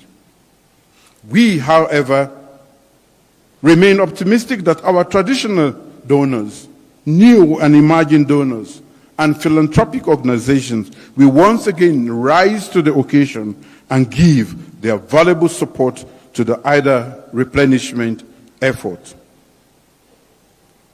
Let us build a stronger Africa, share prosperity with IDA, and strengthen partnerships and cooperation to ensure that no one is left behind. Thank you for your attention. Thank you, and good morning, everyone. His Excellency, the President of the Republic of Kenya, Dr. William Samoei Ruto, Excellencies, Head of Government and Head of States, leaders of the groups that we've been working with, His Excellency, the President of the World Bank Group, Mr. Ajay Banga, distinguished guests, ladies and gentlemen. Mine this morning is a very simple task. I want to introduce the subject matter, and on behalf of the Republic of Kenya, let me first of all welcome you to this session. Kenya is very, very privileged to be the host for the International Development Association for Africa Heads of State Summit. We call it IDA Works. It's a theme that we have tried to develop depending on the issues that are at hand. First and foremost, let me begin by expressing our deepest appreciation for the cordial relationship that exists between the African continent and the World Bank. The World Bank, specifically IDA's mandate, is very relevant to the African continent as it supports the development activities that pave the way towards poverty eradication, raising the structure and quality of growth, job creation, higher incomes, and better living conditions. We do believe that there are so many other avenues and diverse development needs that Africa requires. we wish to assure the World Bank of our continued commitment to this partnership and cooperation, because working together, we are going to develop sustainable solutions. Excellencies, ladies and gentlemen, we convene today with the aim of committing to IDA donors and even other partners the critical priority areas for development financing in Africa. And in particular, we want to show how significant the higher funding requirements are going to be very, very important for the IDA 21 cycle in supporting Africa's development and even challenges that, challenges and opportunities that emerge for the Africa today. In IDA 21 refreshment discussions held by ministers of finance yesterday, for which I was privileged to chair yesterday, the following themes were discussed and even summarized. First, it was investing in a livable planet in response to climate change. Second, we looked at the equal access to more and better jobs. Third, we looked at and discussed accelerating the recovery of human capital by fostering healthy, skilled, knowledgeable, and even inclusive societies. And fourth, we discussed how supporting African economies, and indeed what we require all IDA-supported developing economies, will be important to affect to those countries that are affected by fragility, conflict, and violence, because they do not achieve their potential. Fifth, we looked at prosperity and sustainable development requirements for the African continent. Sixth, we looked at digitization and connectivity, and so more so in terms of accessible services. And finally, we looked at universal access, energy access. The above issues are the ones that are summarized by the communique from the Ministers of Finance that was developed yesterday. We do believe that the summary of the communique will provide some efforts in terms of collective efforts, in terms of mutual dialogue, strong partnership, effective and even joint coordination for realization of Africa's economic and even development agenda. That actually was very, very heavily appealed by the team. These are the issues that will be summarized by the communique that will be shared in a closed session by the ministers. But more importantly, they reflect some of the needs that shows that IDA will work, and it will work with those commitments, and we therefore believe that it's going to work. Finally, these are just few remarks, but also I have the honor and the singular honor to invite the President of the World Bank, Mr. Ajay Banga, to address this gathering on the issues at hand, and more so on the IDA 21 replenishment. Thank you very much. Thank you very much. Thank you very much. President Ruto, distinguished heads of state, Your Excellencies, guests, and all my colleagues, I think it's a great privilege for the World Bank to be here at this IDA summit, so graciously hosted by the President of Kenya. But I want to start with recognizing that right now Kenya is suffering in one portion of its country some devastating floods, and I extend my deepest condolences to all those affected, and you know the World Bank will be there with you throughout this period, sir.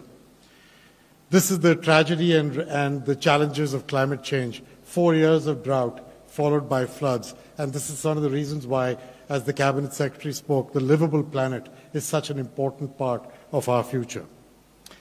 These moments are devastating for families and for communities. They pull countries backward. They darken our hopes. But the horizon of Kenya, the horizon of the continent, I'm firmly convinced, remains very bright. We are here united by a shared vision for the future of Africa, a continent that is rich in diversity, in culture, in potential. It is very easy to feel hopeful when we are together anywhere in Africa. You feel the sun in your face, the wind at your back, the fertile and mineral-rich earth under your feet, and most importantly, you feel the infectious energy of young people. But these are the ingredients that can power the future. They are not new blessings. And over the course of history, this abundance has too often brought profiteering rather than prosperity. Today, we are focused on a brighter future for every country on the continent and the people who call it home. The International Development Association has been a steadfast partner in Africa's development journey. This summit symbolizes our objective commitment to accelerating progress. But we have to move with urgency, we have to move with purpose, and we have to have a focus on results and on impact. This will require more from IDA, it will require more from all parts of the World Bank Group, it will require more from governments, and it will require more from the private sector. We stand at the cusp of a new era of growth and prosperity for Africa, or we have come together merely to admire its potential. The choice of where to go with that is ours. IDA remains dedicated to supporting your efforts, to investing in the people of Africa. We are working to make IDA more efficient. We are working to make it able to deliver faster by cutting burdensome rules, requirements, and redundancies. We believe a simpler and reimagined IDA can be deployed with more focus to make meaningful impact to advance the fundamental needs, energy access, healthcare availability, realize the agricultural potential of this continent, and build out critical infrastructure and skills in its people. We see boundless opportunities to advance your development goals, but we're going to have to work for it, and that should guide our discussion as we go forward today.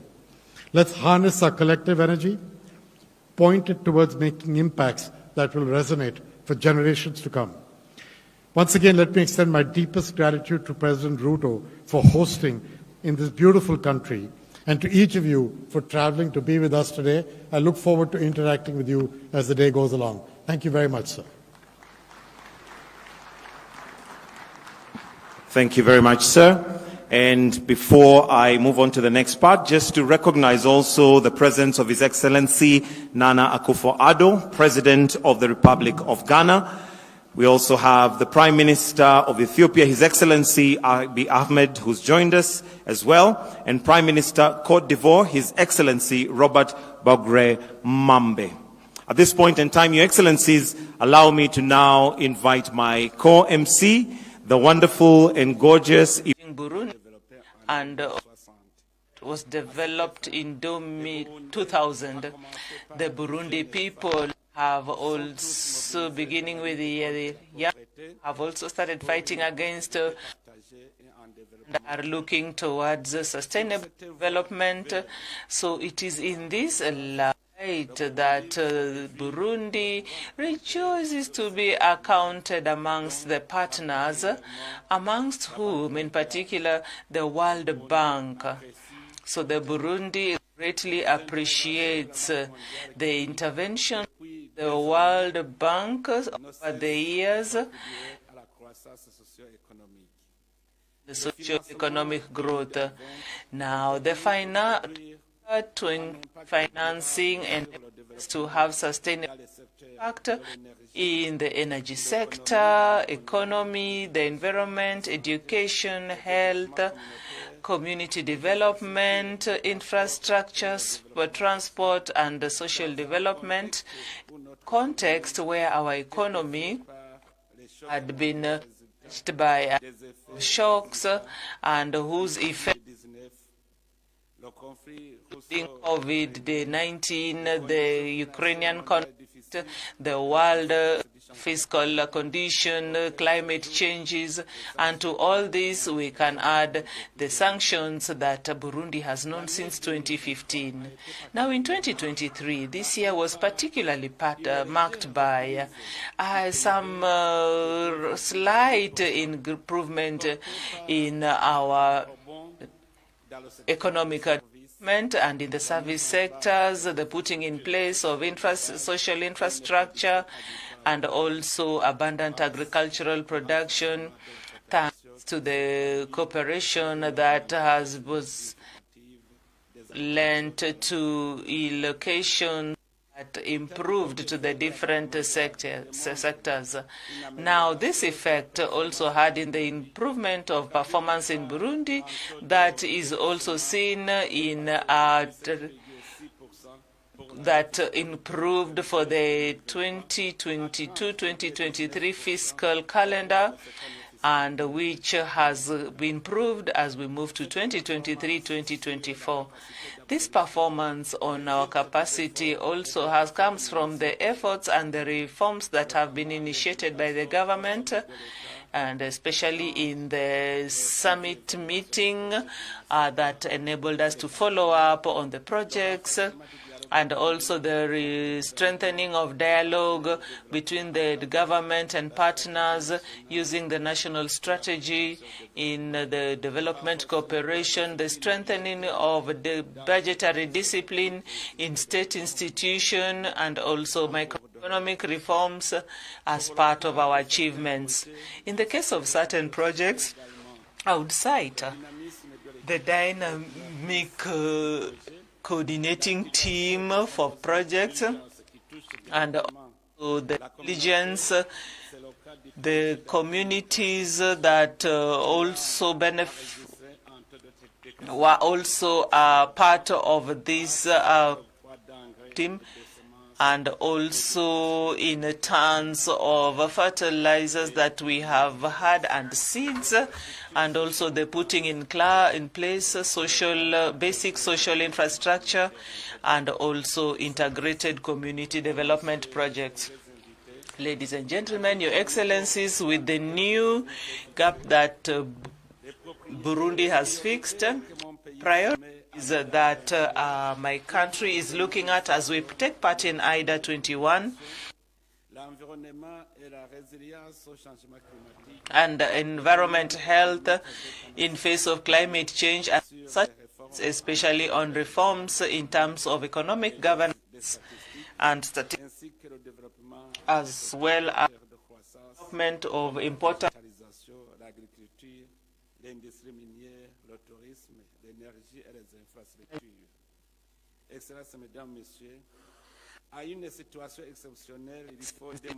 Ladies and gentlemen, in such an exceptional context, we have also been able to know that our tools in the industry are sometimes obsolete, and this also has an impact on production, and also the need for social economic integration, the effects of climate change in particular, and especially the rise of Lake Tanganyika waters. We have had floods as well. These all lead me to advocate positively for aid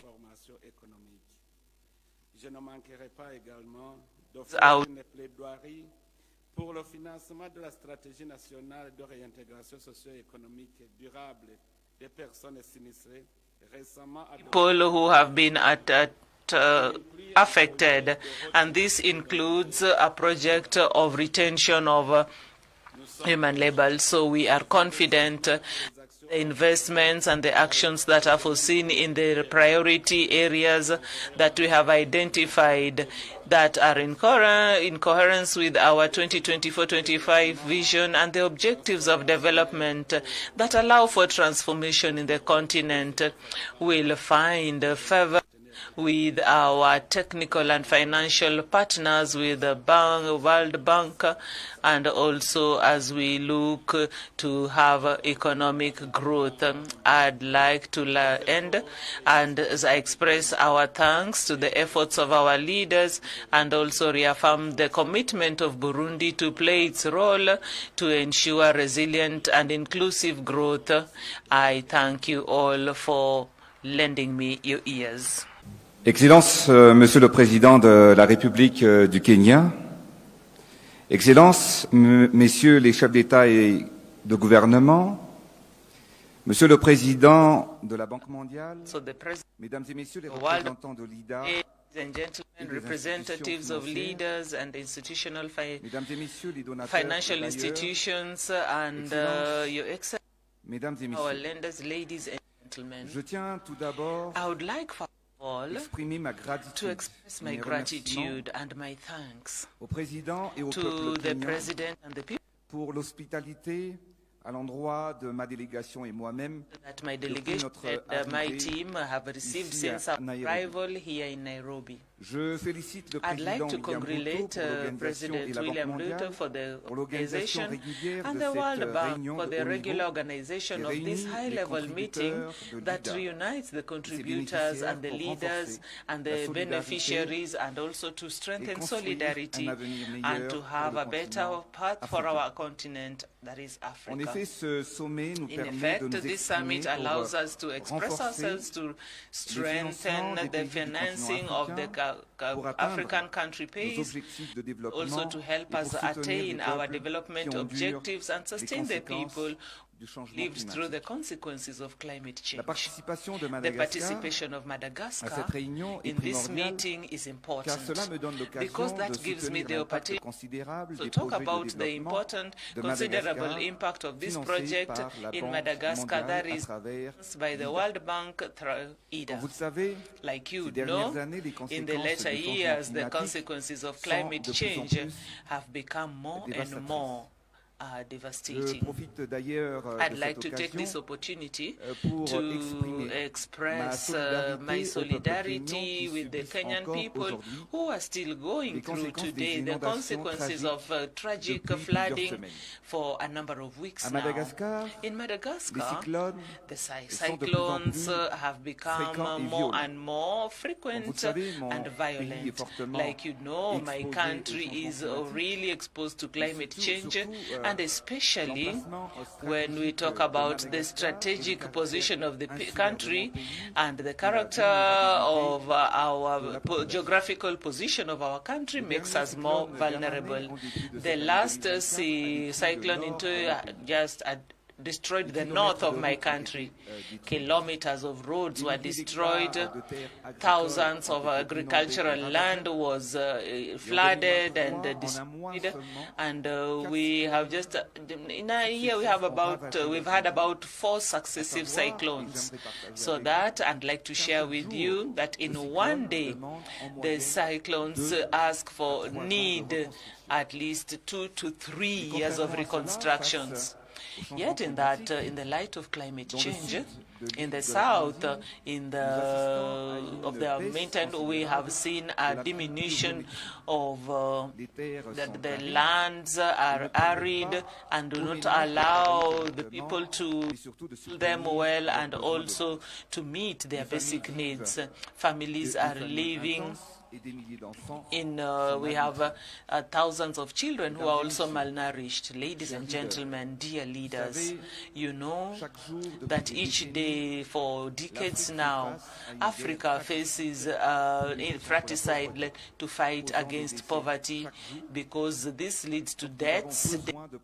We need more financing to be able to combat this, to win this war. Today, on the African continent, more than 215 million children are suffering from underdevelopment and malnutrition.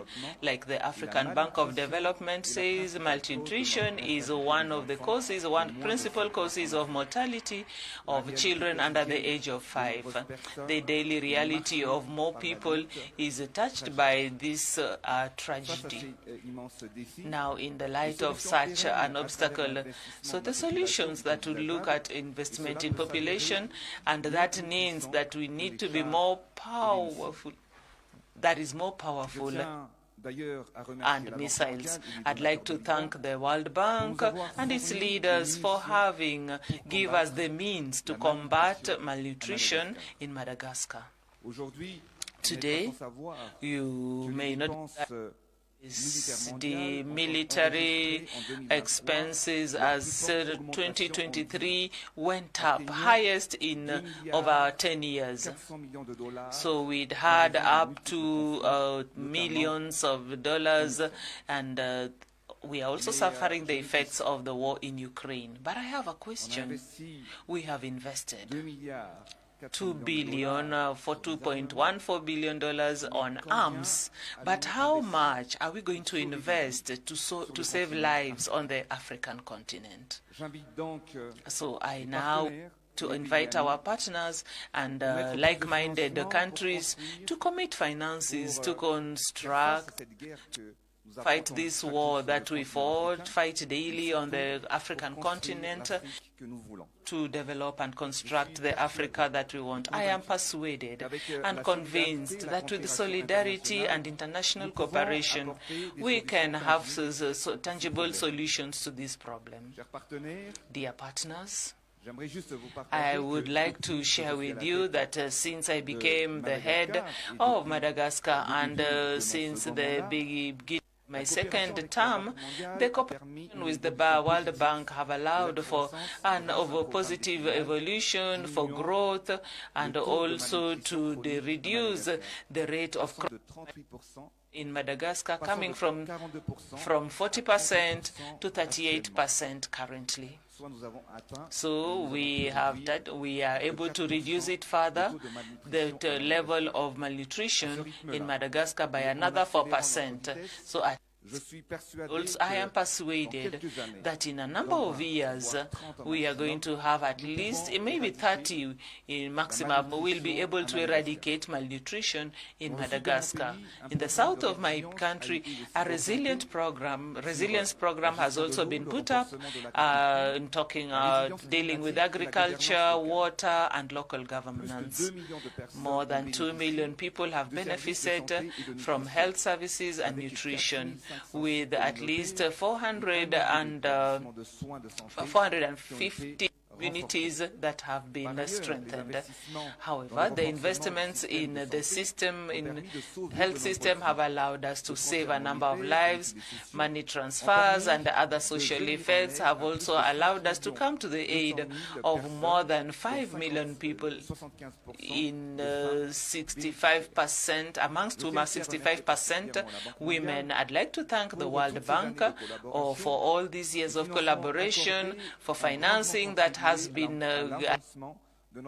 and have allowed us to improve our development on significant projects, and with our emergence program in Madagascar, and the results are palpable. I'd like to cite a few examples. Through the main town and also the construction of strategic roads, which has eased access to agricultural areas and the markets. So we have Madagascar has been existing. We have always had the problem of inaccessibility, but right now the road is tarmacked and it facilitates access of people and goods. This program has impacted and changed the daily life of the population in this region. You know that in Madagascar, about 80% of the population are agriculturalists, but unfortunately, the land does not belong to them. It is for this reason that I have this CASEF project that has allowed us to distribute at least 2 million land title deeds of agricultural land, which represents 40% of the population. This will allow the exploitation, the farming, and benefit from the national heritage. Land is sacred, and it is part of our identity.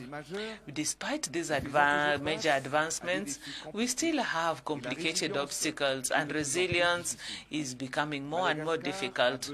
Madagascar needs more financing, and it has to be consequentially financing to help us tap the resources that accumulated over the decades, and also to have electricity made accessible to the population in the big towns.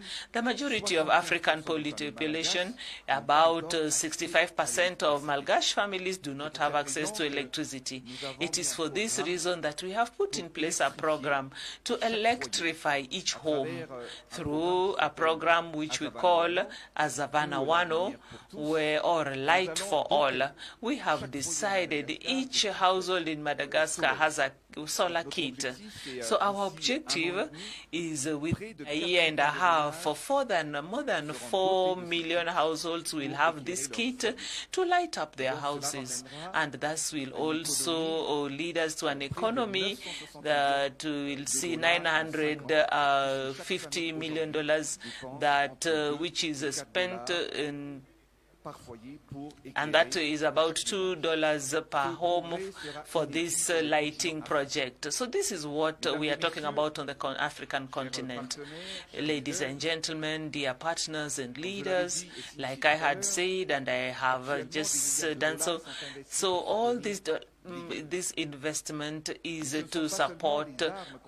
It is not only where we are functional. We also have a number of the harms that are devastating us: hunger, famine, natural catastrophes, illnesses, and most of them are brought about by climate change. These are the kind of harms I'm talking about that are touching us annually, and each day there are millions of children who succumb to malnutrition. Millions of people die of hunger. And we also have others who do not get adequate access to health because as they suffer from the devastating effects of climate crisis and change. I'd like to invite us leaders to also improve from the World Bank, because Africa has many obstacles to face, and also enable the countries to catch up in terms of development. May our voice go out as an echo. May it also speak about our engagement as we a future for all, and together we'll be able to make a difference. Together we transform poverty into a prosperous future, and with a dignified for our people, so that all generations, the lead generations, depend on what the leaders do today. Thank you to our partners, partner countries, and also to the contributors to IDA. Your aid is determinant in development, on the African continent, and as such, for a country like Madagascar, we support this for our country. So long live today's leaders who are bringing development for tomorrow. Thank you very much for your attention. Your Excellency and my brother, Dr. William Ruto, President of the Republic of Kenya, Your Excellencies, heads of state and government, Your Excellency Mr. Ajay Banga, President of the World Bank, distinguished delegates, ladies and gentlemen. Over the past 4 years, Malawi has been through the hardest times, and everyone in my country feels it. Like a patient suffering from serious multiple attacks against multiple organs in quick succession, in the less than 60 months I've been president, Malawi, a nation I found already drowning in unsustainable and toxic levels of debt, has not only suffered the devastation of the COVID pandemic, but before we had any time to recover, was attacked by cyclones Ana and Gombe back to back. And before we had any time to recover from that, came the worst cholera outbreak in our nation's history, affecting every district. And before we had any time to recover from that, came a drought devastating the breadbasket northern districts of Malawi. And before we had any time to recover from that, came the monstrosity of Cyclone Freddy, killing thousands, displacing over 500,000, and trampling on decades of development gains and food crops for millions.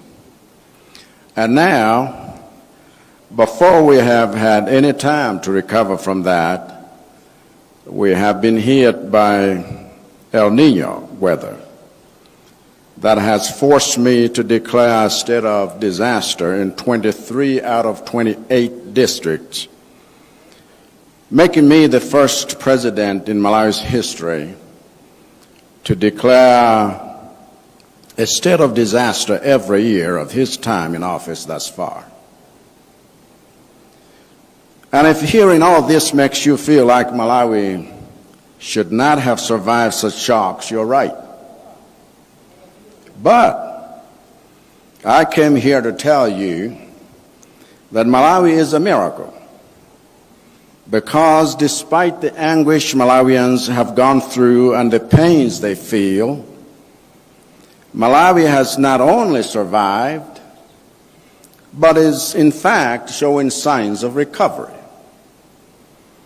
And one of the secrets to our survival and recovery has been the World Bank's IDA, which I'll describe as Malawi's trusted and reliable ambulance in addressing the structural imbalances on the physical, current account, and monetary side occasioned by the shocks we have encountered.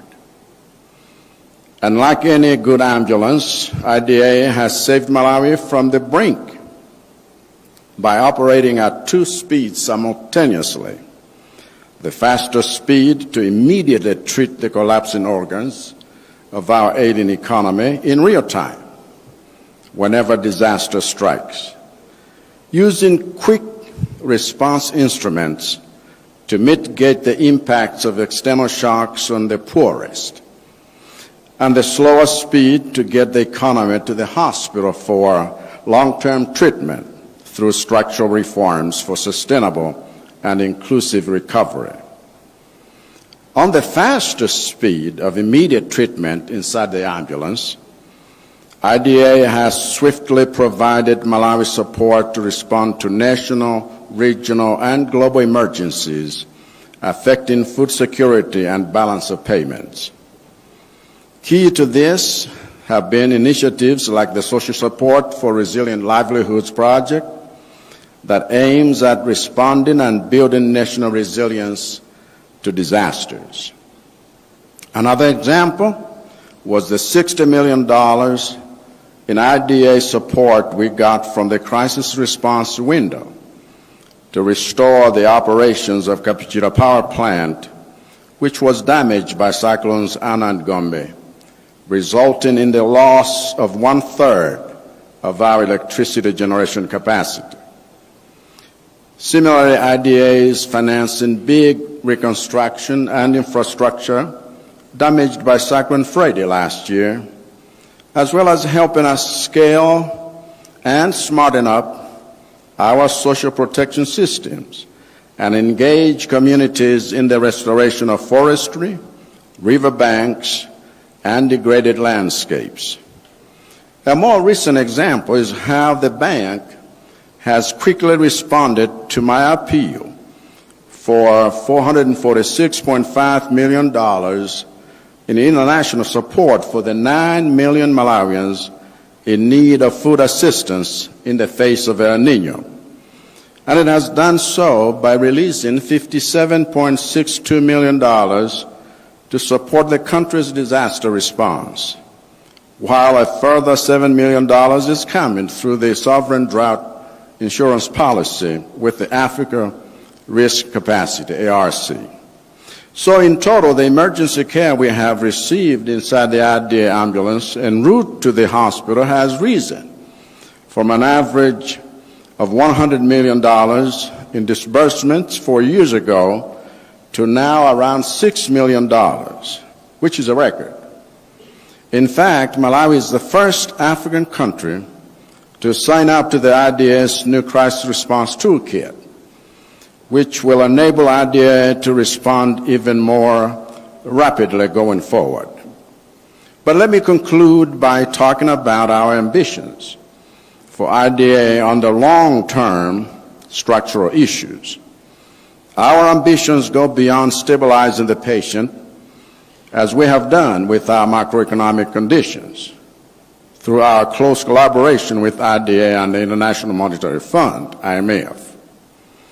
Our ambition is to access even more substantial facilities in the IDA and other instruments the bank has tailor-made for us so that we can invest in the implementation of our ATM strategy, which aims at making heavy investments in the economic potential and productivity of our agriculture, tourism, and mining sectors.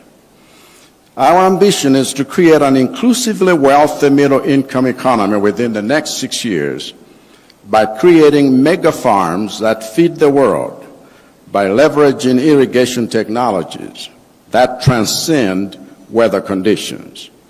Our ambition is to generate foreign revenue through tourism products that make Malawi the destination of choice for tourists.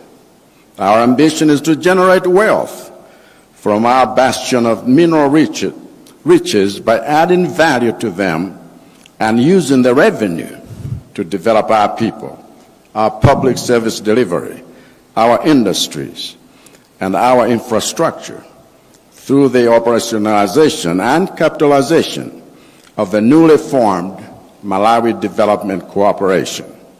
We will therefore appeal for flexibility in the accessibility of IDA facilities, for our ambition is for the bank to go beyond in-ambulance emergency treatment and in-hospital long-term recovery.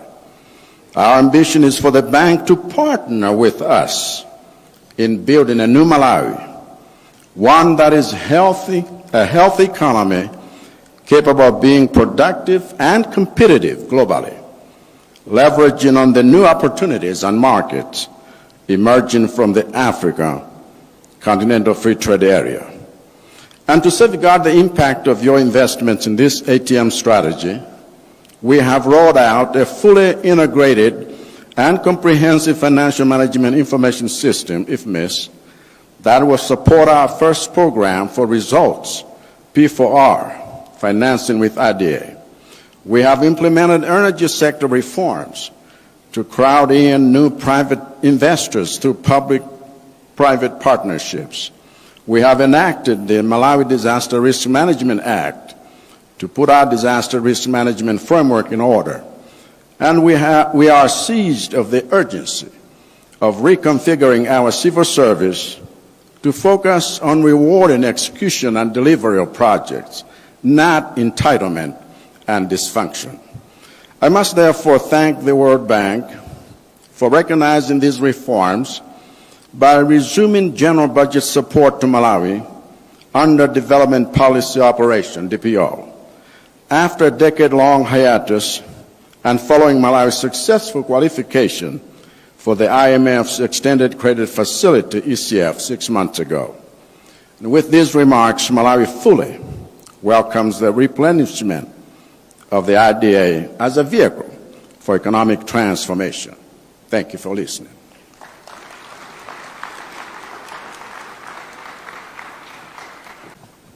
Your Excellency, Mr. President, William Ruto, President of Republic of Kenya, Excellencies, ladies and gentlemen, I'm pleased to convey to Your Excellency and to the brotherly people of Kenya the warmest greeting from your brother, Excellency President Tebboune, who honored me by representing him at this important summit and delivering his statement, the text of which is as follows. Bismillah ar-Rahman ar-Rahim. فخامة السيد ويليام روتو رئيس جمهورية كينيا الشقيقة، فخامة رئيس الجمهورية الإسلامية الموريتانية والرئيس الحالي للاتحاد الإفريقي السيد President of AU Mohamed Eswani, Excellency or Excellency, ladies and gentlemen, in the beginning, allow me to give my congratulations to President William Ruto and to the people of Kenya, the brotherly sided people, for the good thing of this important summit and this successful meeting. And this summit has a lot of importance because it's basic to fund African since its establishment and this IDA, International Development Authority. And this give us the way to solve the challenges that faces us, especially in the level of debts and the funding, which once a lot to get the essential financing for their services like health, education, and climate to ويحول دون معالجة الأسباب الجذرية التي تغذي النزاعات وعدم الاستقرار. أصحاب الفخامة والمعالي والسعادة، تؤكد الجزائر مجددا على الدور التمويلي المحوري الذي تطلع به المؤسسة الدولية للتنمية، كما تشيد بتخصيصها لأكثر من 70% من مجموع التزاماتها لإفريقيا خلال العملية العشرين لإعادة تأسيس موارد المؤسسة. وتطلع الجزائر إلى انتهاج مقاربة طموحة ونوعية في عملية إعادة تأسيس الموارد to help in the Africans for the needs of the countries which are benefit and will continue to fund so that to resolve the issue of a lack of funding in the various issues which are of priority for us. In addition, funding of development in Africa is linked to the African vision and African Union of vision for 2063, which Algeria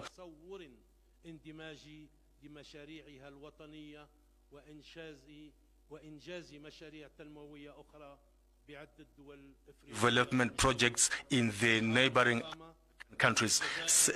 التي رافعت دوما عن قضية التنمية في إفريقيا وكان لها دور ريادي في المسعى الجماعي لإرساء نظام اقتصادي جديد عادل وشامل تتطلع إلى جعل هذا اللقاء الهام منصة لتقاسم الخبرات وتشارك التجارب الناجحة لإثراء النقاش واستكشاف السبل الأمثل للدفع بالتنمية في قارتنا. ومن هذا المنطلق أود الإشارة إلى الإصلاحات الاقتصادية العميقة التي باشرتها الجزائر لبناء نموذج اقتصادي جديد قائم على تنويع الاقتصاد وخلق الثروات وتحرير روح المبادرة. وبفضل هذه الجهود حققت بلاد الجزائر to support the progress in the last 2 years, which has been supported by Algeria, and to continue with the social development, to fund the infrastructure in the continent. We have come with an issue with a new infrastructure and the investment to come with this law, with the transparency, to work with the national and foreign investment and with a new scheme so that to invest in this and to come with the banking and the financing for the Algerian banks, especially in the African continent. And on the social, we want to continue to have a social justice and enable the citizen to get the services, all the sectors. This is a balanced agreement of development within the country, and which has made Algeria to realize the objectives of the sustainable development in our continent. Excellencies, in conclusion, I would like to renew our commitment to work with all the countries and to support all that will come out from this summit, which is necessary for our African continent as a plan to work with the to continue for a good future and sustainable development. I thank you for listening to me, and thank you very much. May peace be upon you all.